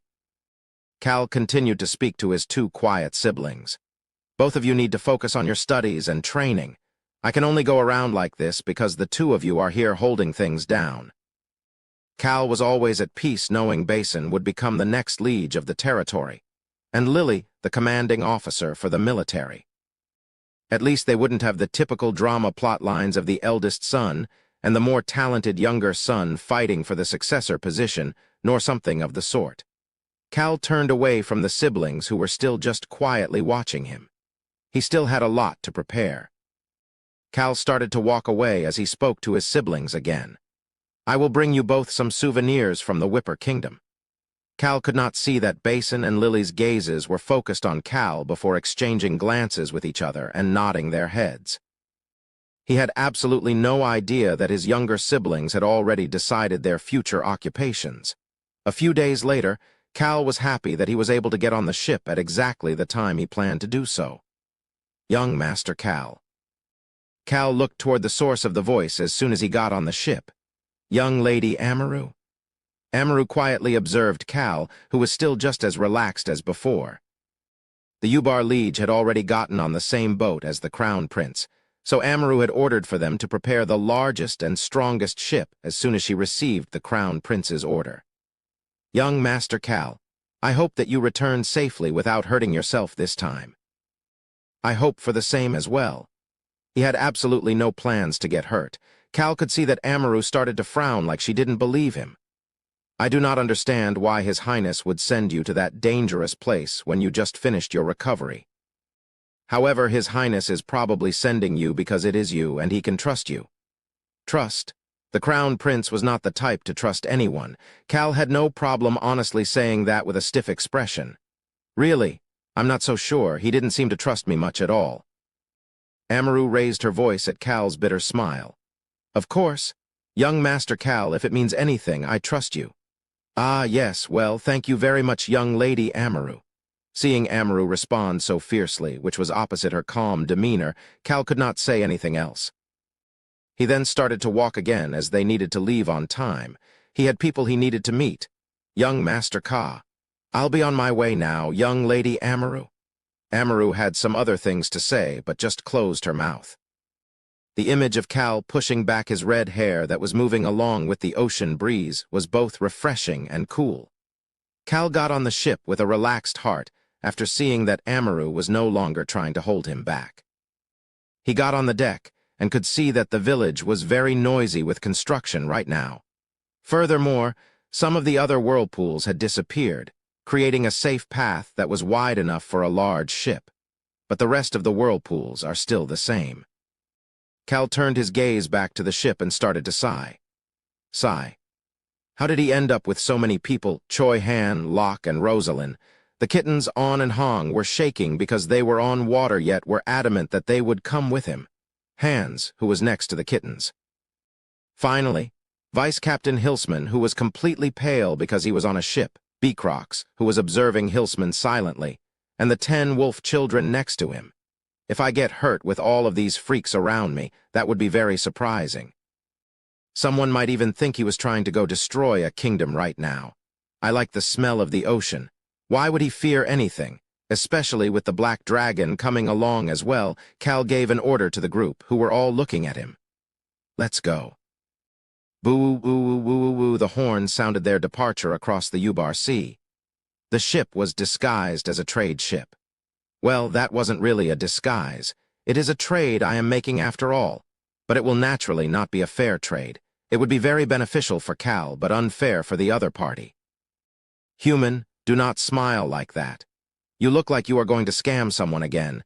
He could hear the black dragon's voice, but chose to ignore it and enjoy the refreshing ocean breeze. Just like that, the ship started to head for the Whipper Kingdom's smallest port, later that night. Cal was not sleeping, but standing on the deck. It was close to midnight, so nobody else was on the deck, but the deck was lit up, and the full moon made it not dark at all. He was planning to meet some guests here tonight. Cal leaned on one of the railings as he calmly looked out to the ocean. It was at that moment, human. The black dragon revealed himself and approached Cal. There was no need to be invisible because nobody else was here right now. What? I was just wondering. The black dragon seemed to have a lot on his mind. No, he seemed very suspicious as he blankly looked Cal up and down. Is the name you are thinking of a random word? What the hell are you talking about? The black dragon seemed very concerned. I feel like you will pick something like black or dragon. Ah, your name. The black dragon was talking about his name. Cal made a very serious expression at the 4-year-old's very concerned question. Is a name like that not very good? Cal's expression was very serious. The black dragon had not seen Cal look so serious for a while now. The black dragon's eyes started to shake as he urgently responded. Not at all. I am fine with anything. It is fine as long as you give me a name, human. Do not worry. His wings were fluttering rapidly, and his tail was shaking as he strongly appealed to Cal. Cal's expression instantly turned normal, like he was never serious at all. Then I am glad. He then casually continued on. Rayon, On, and Hong would have been sad if they heard what you said. Silence suddenly filled the area. Human, what did you just say? Cal had actually thought a lot about the Black Dragon's name, contrary to the Black Dragon's expectation. A name was a special thing given to someone. For Kim Rock-soo, who had to live on his own, the only thing that was given to him by his parents was his name. Your first name is Rayon. Rayon. It meant joyful in pure Korean. And your last name is Muru. Muru. Pure Korean for dragon, joyful dragon. It was a funny name, but Cal had come up with it with full sincerity. He was worried that Choi-han might be suspicious of a pure Korean name, but he had come up with an excuse for that as well. A calm voice reached the Black Dragon's ears. However, the Black Dragon had never seen such an expression on Cal's face before. A calm smile was on Cal's face right now. I came up with this name in the hopes that you will be happy and live a joyful life. What does it mean? The Black Dragon asked Cal for the meaning of the name. Cal pointed to the Black Dragon with his index finger. You, Rayon and Meru, neither of these words existed in this world. There was only one thing these two words stood for in this world. It is you. They are words just for you and only you. Only me? Yes. Cal started to smile as he patted the dragon's head, since you are a great and mighty dragon. Only me. The Black Dragon mumbled to himself for a while before patting away Cal's hand from his head and stretched out his wings. His wings were fluttering rapidly as he snorted. I guess it is useful. I will do you a special service and use this name. Sure, Rayon. The dragon started to scrunch his nose. The corners of his lips were twitching as he flew up into the air. I am the great and mighty Rayon Meru. Yes, Rayon. Right, I am Rayon. The Black Dragon had received a first name and a last name after 4 years of life. He now had something other than his body that belonged to just him. The dragon raised his head. He could see the darkness of the night sky that was different from the darkness inside the cave. It was a night like this when he had been rescued from the cave. The Black Dragon, Rayon, would never forget that moment. He also felt like he would never forget this moment either. Cal raised his head like the Black Dragon. The night sky was the same no matter where he went. He could hear Rayon's voice as he blankly continued to stare at the sky. Thank you, Cal. What? Cal looked toward Rayon with surprise. However, the Black Dragon was already back to normal. Human, how is it that you cannot understand the first time? Why don't you say it once more? Cal started to smile as he tried to pat Rayon's head. Rayon headbutted the palm and strongly objected. No, I really, truly, absolutely will not. Weak human, go inside and sleep. You will catch a cold. However, contrary to his actions, Rayon's wings were fluttering and his tail was wagging like On and Hong. Cal quietly laughed at Rayon's appearance. The quietly laughing Cal was very visible, even though it was night time and they were out in the ocean. I think it will be difficult to go back in.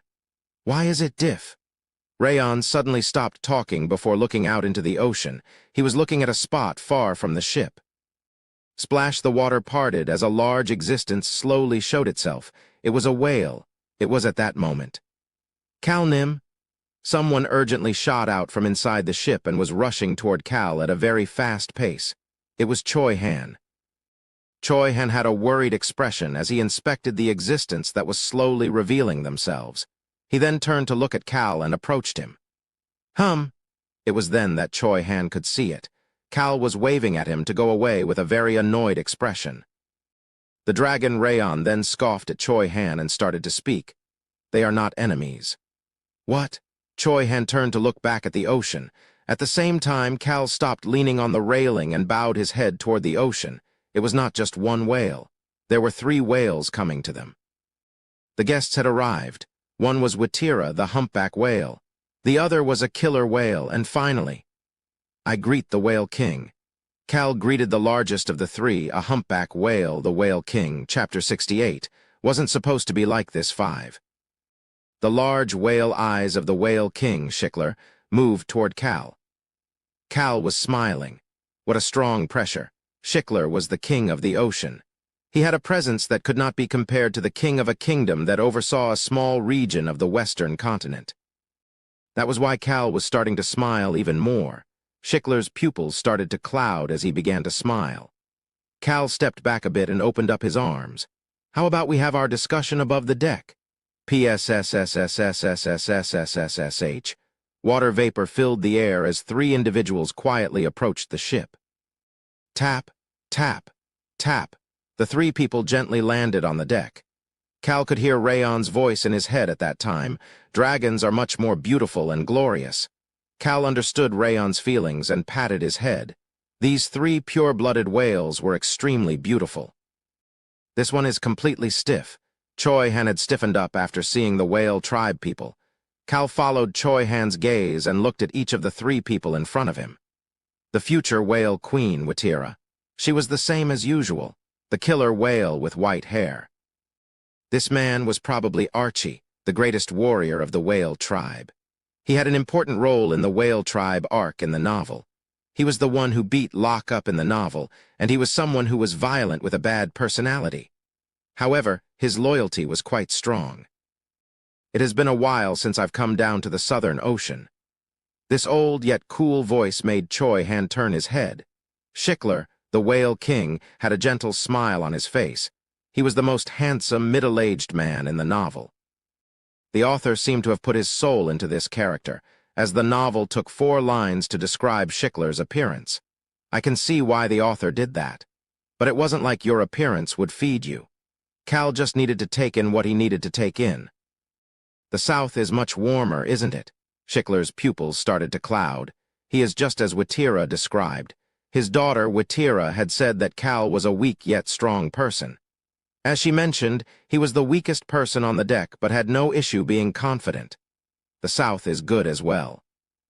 Thank you for saving my son. I came with my daughter because I wanted to personally thank you. No need for such thanks. I just did what I needed to do. Cal smiled gently as he reached his hand out respectfully. What would be the point of having a long discussion so late at night?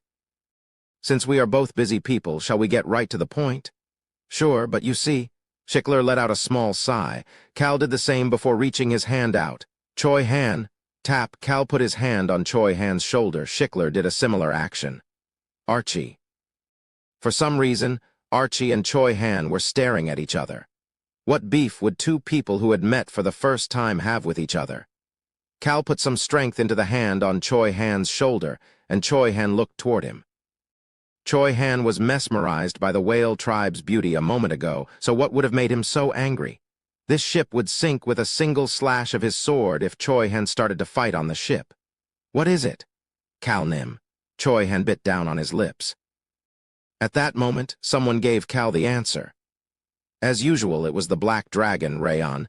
That whale checked you out from head to toe. How dare he? Cal could hear Rayon huffing as he turned away from Choi Han. Archie. Archie was even worse than Tunka. You know, the ones who are on the good side but always cause trouble. Archie was that type of character.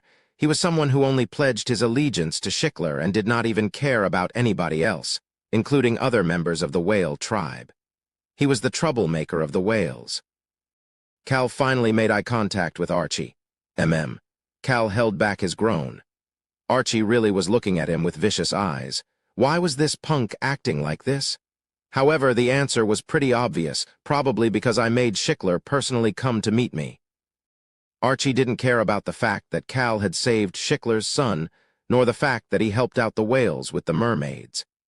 Cal stiffened up a bit after looking into the vicious eyes of someone who was even stronger than Watira. Schickler could see Cal stiffen up and urgently started to glare at Archie. He had told Archie not to do this multiple times, but Archie never seemed to listen. Archie, Inu. Schickler stopped talking and turned his head. Father, young Master Cal is very odd. It was only for a moment, but he felt really big. He recalled what Watira had said as he looked at Cal. He could see that Cal was once again standing leisurely, as if he had never stiffened up in the first place. However, the atmosphere around Cal was different. He finally understood why his daughter had said that Cal was strong. A gaze that seemed so deep that they could not fathom the deepness was aimed toward Archie. Choi Han, who had been watching from the side, subconsciously stopped frowning. Cal Nim. He then subconsciously called out to Cal as well, but Cal did not look at him. Choi Han oddly felt like that was only natural.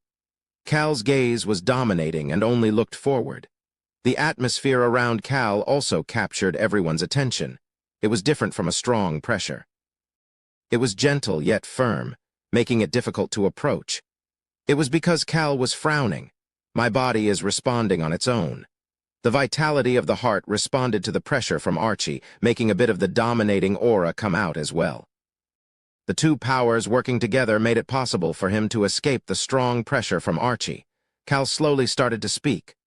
Who are you? Since it was like this anyway, he might as well squash him right now. Cal did not like Archie's gaze and slowly moved forward. Creak, creak. The wooden planks on the deck creaked with his every step. Just who do you think you are? The dominating aura revealed about half of its strength. Exactly half a step.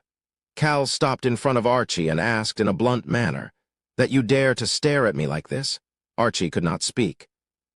He was definitely a bit taller than Cal, but it felt like Cal was looking down at him. Cal had definitely looked weak, and he still felt like he would be able to kill Cal with a single hand, but he could not move. Archie could see the corner of Cal's lips starting to gently go up. Cal could also see that Archie's gaze had softened up, and so he coldly answered. If you can't even answer that question, Archie could tell that the man in front of him, Cal, was looking down at him. Then don't get caught staring like that. Cal and Archie stared at each other in silence for a few seconds until Archie's foot took a step backward. At that moment, Cal put away the dominating aura and started to smile as he looked toward Schickler. "Isn't that right, Your Majesty?" Cal did not want to fight with them since they would see each other a few more times in the future, and they still needed to make some deals with each other.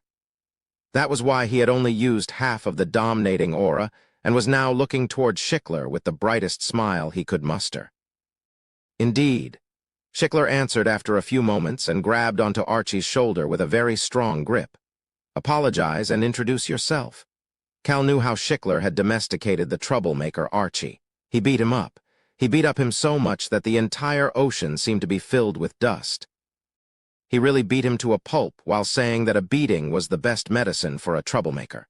Archie then came back to his senses and became Schickler's loyal subordinate. That was why Cal knew that Archie would not hurt him even though he was glaring at him.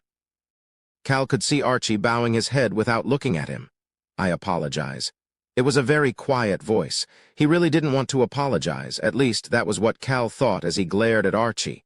Archie quickly avoided his gaze when their eyes met. "My name is Archie." "All right." "I am Cal Henetus." He then heard Rayon's voice in his head. "Human, you seemed almost as strong as the tip of my toenail just now." "Good job, very good job." Cal held back his sigh at this charisma that was complimented by a 4-year-old before gently reaching his hand out to Schickler, who was blankly staring at him. "Please give me the package." "Ah, right." The oddly frazzled Schickler seemed to have lost the regalness of a king and turned into a neighborhood uncle. That was how he was once you became close to him. Schickler looked toward Watira. "Young Master Cal. Long time no see. The package." Watira was relieved that Cal was still the same. Relieved?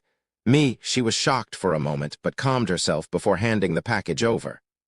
There were a total of 3 items that were now in Cal's hands. One of them was a small bottle with only the dragon's dead mana contained inside, with the poison having been removed. Dead mana. This was very dangerous for a living person who did not have the darkness affinity. That was why Schickler was curious. But why do you need this dead mana? There should be no humans who need it. Well, maybe the necromancers of Old May find it useful, but there are none of them left. "I don't know what you plan to do with this small amount." Cal put on a mischievous smile. Who knows? What Cal needed was just this small amount. Cal put all the items into his magic bag and discussed a couple things with the whale royalty before saying goodbye. "See you again next time." "I apologize once again for Archie's actions today." "It's okay." "No, I insist. It's because that punk still has a lot to learn." "Father," Watira called out to calm her father before speaking to Cal. "See you again next time, young Master Cal." "Sure thing." He needed to see them multiple times since there were many ways he could still put them to use. Cal leisurely waved at the leaving Watira and Schickler, as well as the fidgeting Archie who said his goodbyes before turning back toward his crew. "Choi Han, what are you doing?" "Ah, nothing." Choi Han was shocked when Cal called out to him and vigorously shook his head. Cal walked past Choi Han, who had been standing there with a blank expression on his face for a while, and headed into the ship. "I'm going to go sleep." The black dragon Rayon, who was following behind Cal, abruptly turned his head around and started to speak to Choi Han. "I am Rayon Meru, the handsome, beautiful, great and mighty existence.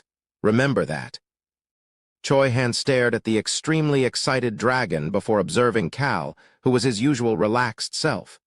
"I need to get stronger as well." Choi Han's voice disappeared into the ocean as he stood on the deck alone. Of course, if Cal had heard this, he would gasp in fear, thinking that an even stronger Choi Han would easily destroy this entire continent. The next morning, Cal could see that Hong was grumbling next to the black dragon, who will now be called Rayon. I like Rayon, it is cool. But I think Ra Hong would be nice too. On the other hand, the usually quiet On seemed to be excited as she was happily walking circles around Rayon. Rayon Meru, our youngest's name is so good, it is the best. Cal, who had been watching this while laying on his bed in the ship, turned away as Rayon continued to shout. Hey, Wolfie, I am Rayon Meru. Hey, Mage, I am Rayon Meru. Choi Han. I know your name already. It was so much that even the usually nice Choi Han was answering like this. Currently, Rayon, the kittens, Choi Han, Locke, and Rosalind were in Cal's room. Rayon approached Choi Han. If you know it, say it. Sure, Rayon? Rayon started to smile. It was then that Choi Han turned toward Cal. Meru, how did you come up with that last name? Choi Han had an odd expression on his face. Cal understood the reaction. Choi Han did not seem to know the pure Korean Rayon, but he seemed to know Meru. Something I made up. Made up. Yes, I suddenly thought of that word when I looked at Rayon. It just popped into my head. It was a very interesting experience. Cal just casually answered as he continued to eat grapes while laying down. He then asked Choi Han as calmly as possible. Why do you ask? Nothing. It was just interesting. Choi Han's gaze was filled with nostalgia. It was because the name was pure Korean. He nodded his head and started to speak to Rayon. Rayon Meru, it is a cool name. Rayon pretended not to hear what Choi Han had said, although his wings were fluttering with joy. Cal nonchalantly observed this before looking out the window toward the ocean. He hoped to arrive at the Whipper Kingdom soon. They arrived at the smallest port in the Whipper Kingdom in a few days, as Cal had wished. There was someone there to greet them, the most important player for this transaction. Young Master Nim. The even chubbier Billows now further resembled a piggy bank. He jumped on board to greet Cal on the deck. Billows seemed to be much lighter than his actual weight, as he agilely jumped on board as soon as the ship stopped. Egu, young Master Nim, I hope you didn't get seasick. Seems like he is trying to suck up to you, but Cal actually really liked how Billows was acting. Cal patted Billows's shoulder and whispered in his ear. Time to catch a big fish. Billows started to smile so widely that his eyes almost disappeared. I will just trust you, young Master Nim. The magic tower will be destroyed, and the liege of the magic tower will be ripped to shreds by Tunka. All of the mages inside the magic tower will be killed, however. The liege of the magic tower was a greedy person. Cal looked toward the messed-up port that was very different from the ports of the Roan Kingdom and casually said aloud, Treasure hunts are so fun. As long as you find the treasure, that is, Chapter 69. Different than intended 1, Cal patted Billows's shoulder. B. Ilos's eyes filled with anticipation as Cal started to speak. So work hard if you need some treasure. It was an indifferent command, but Billows still responded with excitement. As hard as you need me to work, hee. Cal shook his head after seeing that Billows was clearly excited. He knew that there was a lot going on Bilows's mind, but that Billows was putting up this front, since I didn't explain it thoroughly. All he had told Billows was 2 words, magic device. Billows had heard only those 2 words. Cal observed Billows leaving to work before turning to look at a certain person. He was looking at the person who needed to be the most cautious in the Whipper Kingdom. Rosalind. The mage needed to be careful if she did not want to get hurt or even killed. Cal found her standing on the deck and approached her. It was so that he could warn her, Miss Rosalind. But there was no need to do that. Cal stopped to think about what to say. What is it, young Master Cal? Cal had to ask after hearing the calm in her voice. Is that a club in your hand? The club in Rosalind's hand was causing strong gusts of wind as she swung it around. She looked like she was used to this. He could also see a light leather armor underneath her robe as she refreshingly answered Cal's question. It is indeed a club. Whether it is a magic staff or a club, they're all the same when you use it to hit something. You are very wise. Cal was honestly in admiration as he gave her a thumbs up. There was no need for him to warn her about moving around the Whipper Kingdom as a mage. Wise. I just wanted to make sure things didn't become difficult for everyone else because of me. I may not look like it, but I learned a variety of basic martial arts when I was young. Tap. Tap. Rosalind lightly tapped her other palm with the club.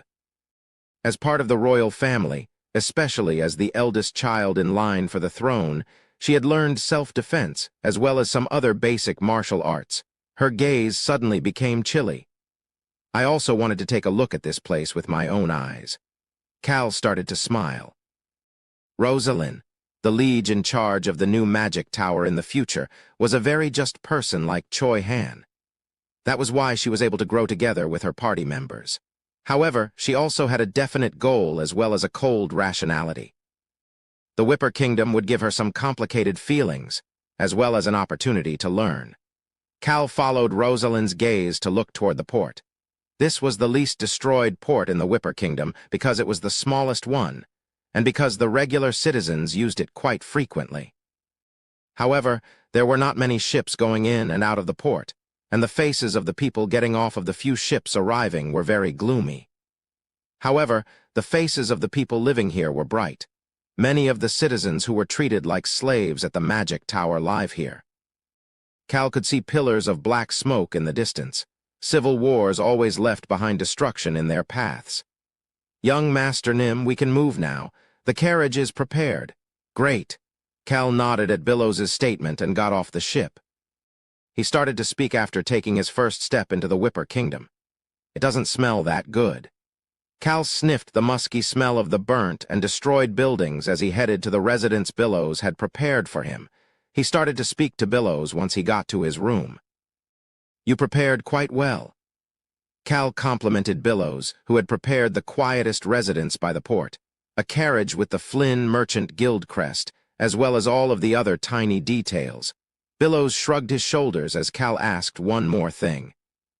Did you make sure to do it quietly without others knowing about it? Isn't that only natural? Cal smiled and responded back after seeing the greedy gaze in Billows's eyes. I knew I liked you. You as well, young Master Nim? Cal leaned on the couch as he casually asked. Victory. Billows slowly nodded his head with a sincere expression. Yes, it was as you explained, young Master Nim. I see. In the end, no, as expected, the non-mage faction had been victorious. Cal had arrived right on time for the end of the Civil War. There was only one thing that signaled the end of the Civil War, the destroyed magic tower. The fall of the mage's final fortress signaled the end of the Civil War. Of course, there were still things to take care of afterward the war.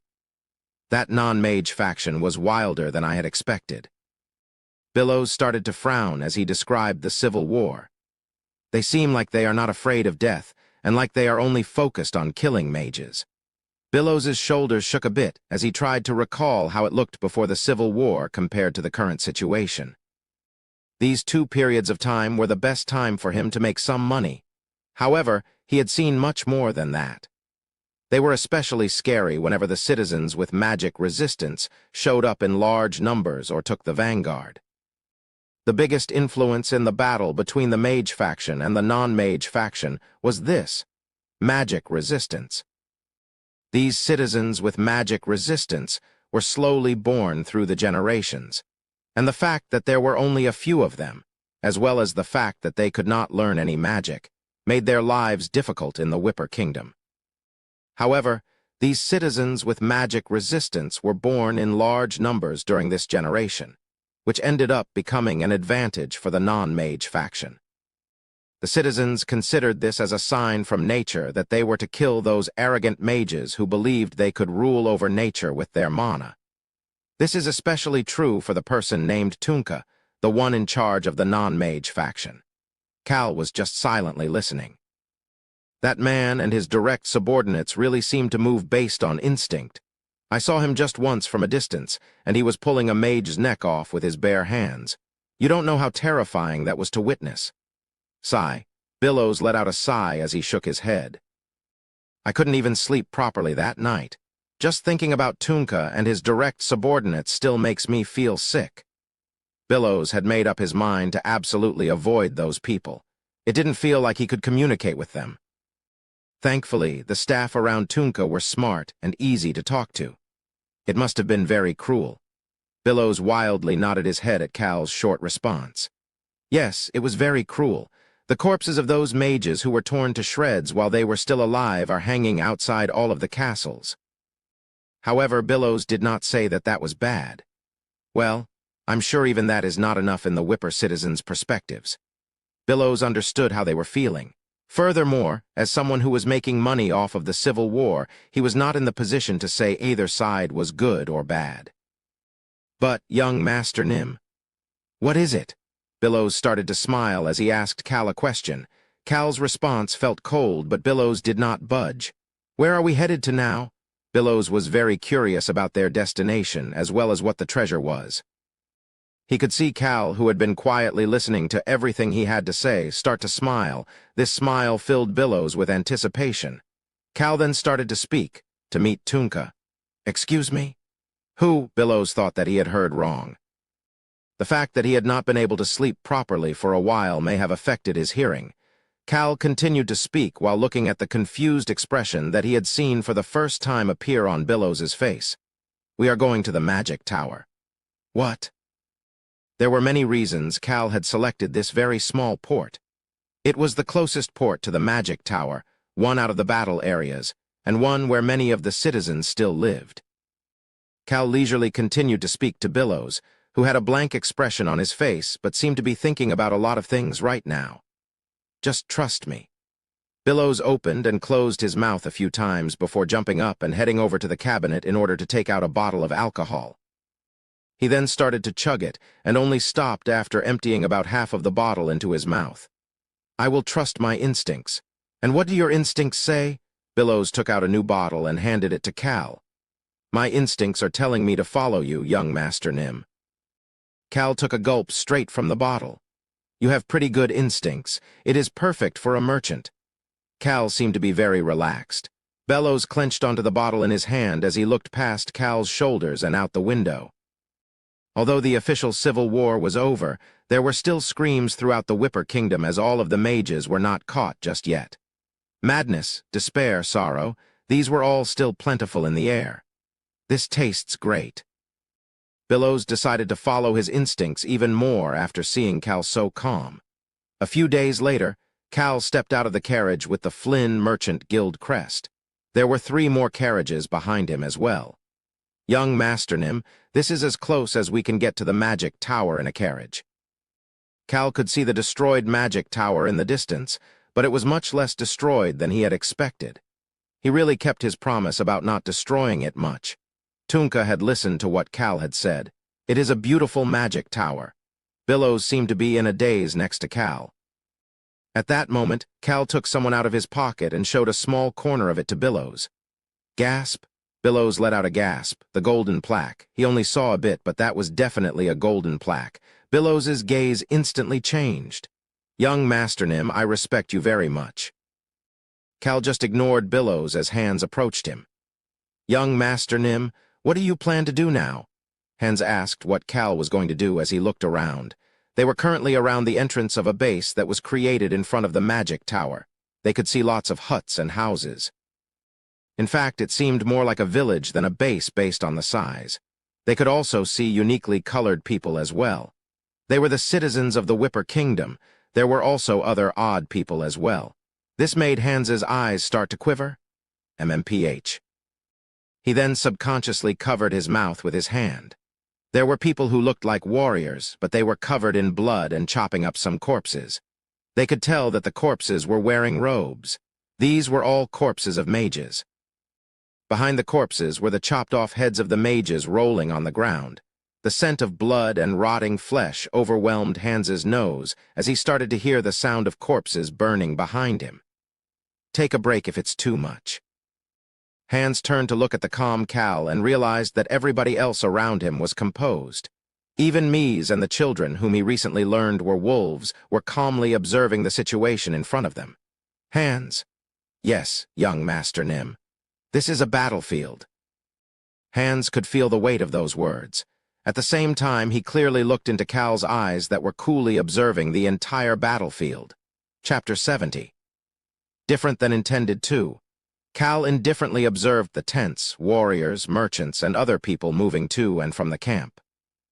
It made him recall when he was Kim Rock-Soo and working different jobs. He suddenly felt tired and had a desire to relax and read a book. However, his face was calm, as usual. Cal's gaze once again turned toward Ainz as he asked Ainz a question. "Will you rest?" "I am okay, young Master Nim." Deputy Butler Ainz could see Cal speaking to him in his usual self. "Then let's work." That made Ainz feel better. Cal gathered everyone in front of him after verifying that Ainz was calm. Since the Civil War was already over, Cal and crew were able to get to the base in front of the magic tower once they showed their identifications. The base was now just filled with people finally getting some rest after the long war. And the reason they were able to get so far was because Billows had traded materials with the warriors multiple times during the Civil War. They had come under the Flynn Merchant Guild's name. However, they were going to do something different starting now. "We came to meet someone named Tunka today. Make sure you do not respond to any provocations before that."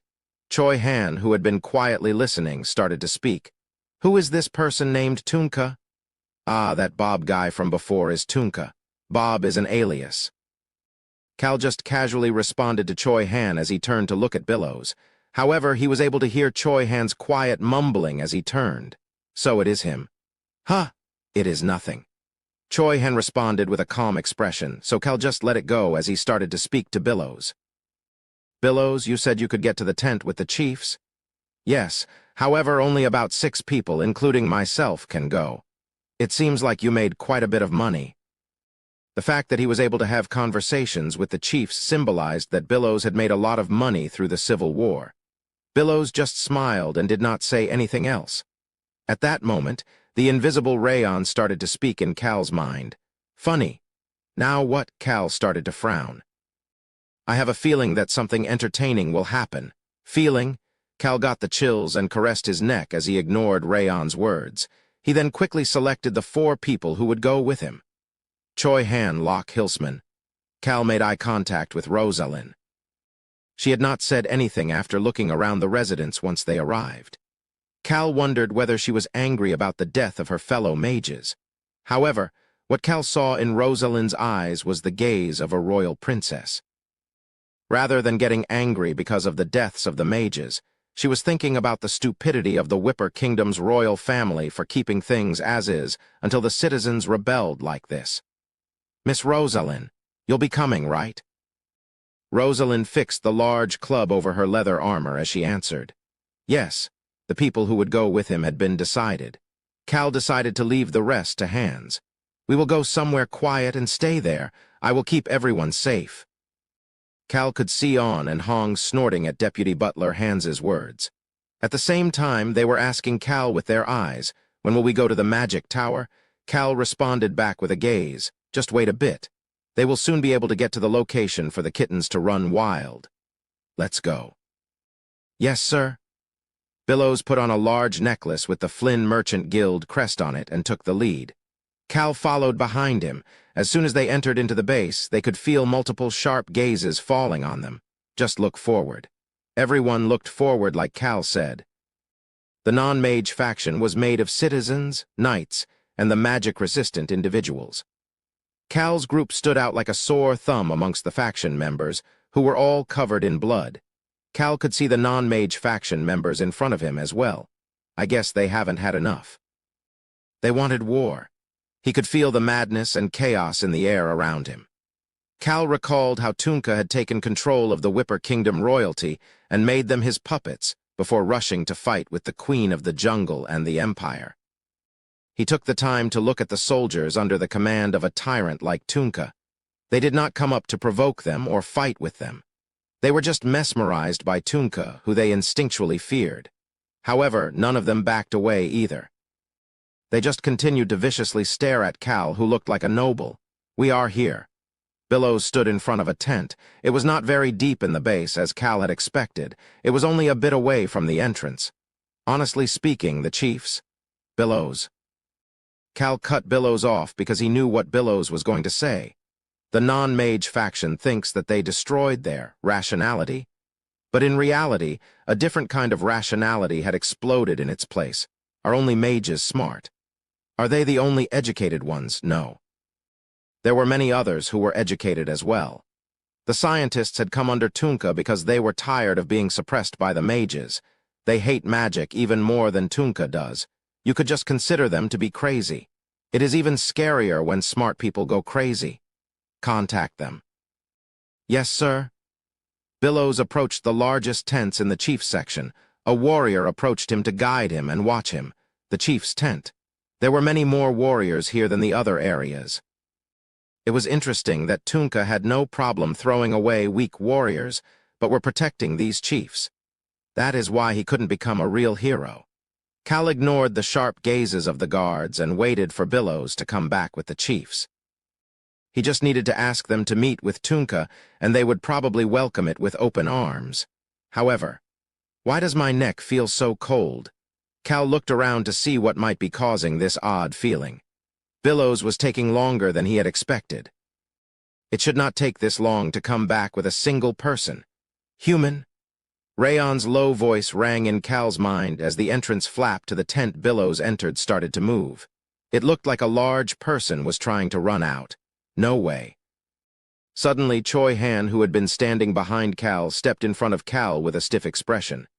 Choi Han? I have a bad feeling about this. What? Rip, the tent entrance ripped open. I smell it. I smell the scent of a strong person. Muahahaha. This is perfect. I was so bored. A large man covered in blood revealed himself. Behind him was a man and a woman who were slightly smaller than him, but still quite large. Sigh. Cal let out a sigh. The crazy person who was covered in blood as if he had showered in mage blood was naturally Tunka. As usual, Tunka was accurately looking at a specific location. It's you. He was looking at Choi Han, who was protecting Cal from him. Tunka did not seem to even see Cal behind Choi Han. The other ones smell strong too, but you seem to be the strongest. I can't sleep while smelling such a scent. Cal decided he needed to step forward. However, Choi Han asked in a very low voice, Is he Tunka? Oh, you recognized him right away. Cal just answered Choi Han's question without thinking, and Tunka pointed to Choi Han at the same time. Fight me. Aren't your hands itching too? Cal let out a sigh. Tunka really never seemed to change. Choi Han would naturally decline as his personality was not one who would fight for no reason. He would definitely not fight with someone he had just met. Cal tried to walk past Choi Han, who was in front of him. That was when he heard Choi Han's voice. Sure. What? Rayon's voice echoed in Cal's head, just as I expected. I, the great and mighty Rayon, is smart.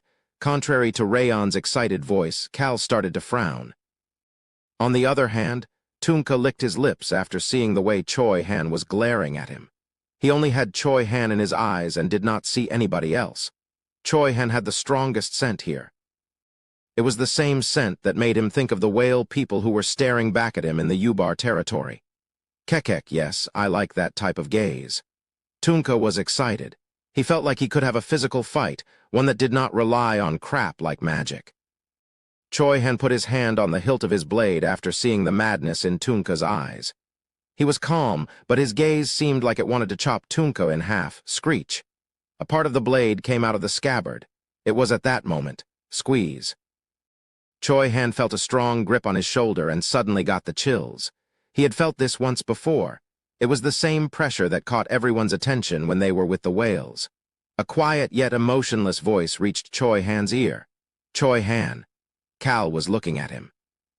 Cal wasn't blaming him or giving him a command, but his gaze seemed to be extremely deep. That gaze made Choi Han subconsciously let go of the blade. Click. The blade was pushed back into the scabbard. Are you trying to fight right now? The dominating aura was surrounding Cal's entire body right now. He walked past Choi Han and faced Tunka. The stench of blood filled his nose. Tunka. Cal needed to stand above Tunka now. It became a little more complicated, but he decided that he might as well use this opportunity. Cal pushed back his red hair and greeted the blankly staring Tunka. Long time no see. You are. Tunka did not recognize him right away. However, as soon as he saw the red hair, he thought of a single person. However, this person in front of him was too different from the last time they had met. He clenched his fist. An unexplainable feeling was coming out of this bastard in front of him, the bastard that shoved him in the ocean and looked down on him, Cal Hennetus. His gaze was the same as 2 months ago. The man he saw 2 months ago asked him a question. "You want to fight?" Cal had a calm smile as he asked. However, he did not wait for Tunka's response. Choi Han. "Yes, sir." Choi Han could not help but nod his head at Cal's indifferent voice. "Fight him if you want." Choi Han could only answer in one way. "I will definitely win." Choi Han put his hand back on the hilt of his blade. His tightly clenched fist let him feel a stronger desire than before. Cal then turned toward Tunka, who was slowly starting to smile. Tunka then let out a loud laugh. Mew-ha-ha-ha-ha-ha-ha. It was so loud it echoed through the bass. However, Tunka was still nervous. The person in front of him was definitely weak, however, there was an aura that dominated this area. Tunka ignored that aura and shouted even louder. He was excited. His body was heating up. Blood, he needed to see blood. "Let's fight. Great, very good." In that moment, Rayon was scoffing at Tunka as he spoke to Cal. "He's crazy for a beating. What an idiot. Our side is much stronger. It was only obvious. Tunka would probably get beaten to a pulp." Choi Han was not the type to go easy in a fight. Cal looked toward the even crazier-looking Tunka, who was laughing like a maniac, and started to speak to Choi Han. No need to hold back. That made Choi Han start to smile. This smile did not look pure and innocent at all. That smile satisfied Cal, and he called over to Tunka. "Bob." The sudden return of his alias from 2 months ago made Tunka stop laughing. Cal then glanced at Tunka's subordinates, as well as the warriors who were slowly approaching the chief's tents and the people who were too scared to move. He looked back at Tunka afterward and started to speak. "Set it up. They might as well do it right if they were going to fight anyway.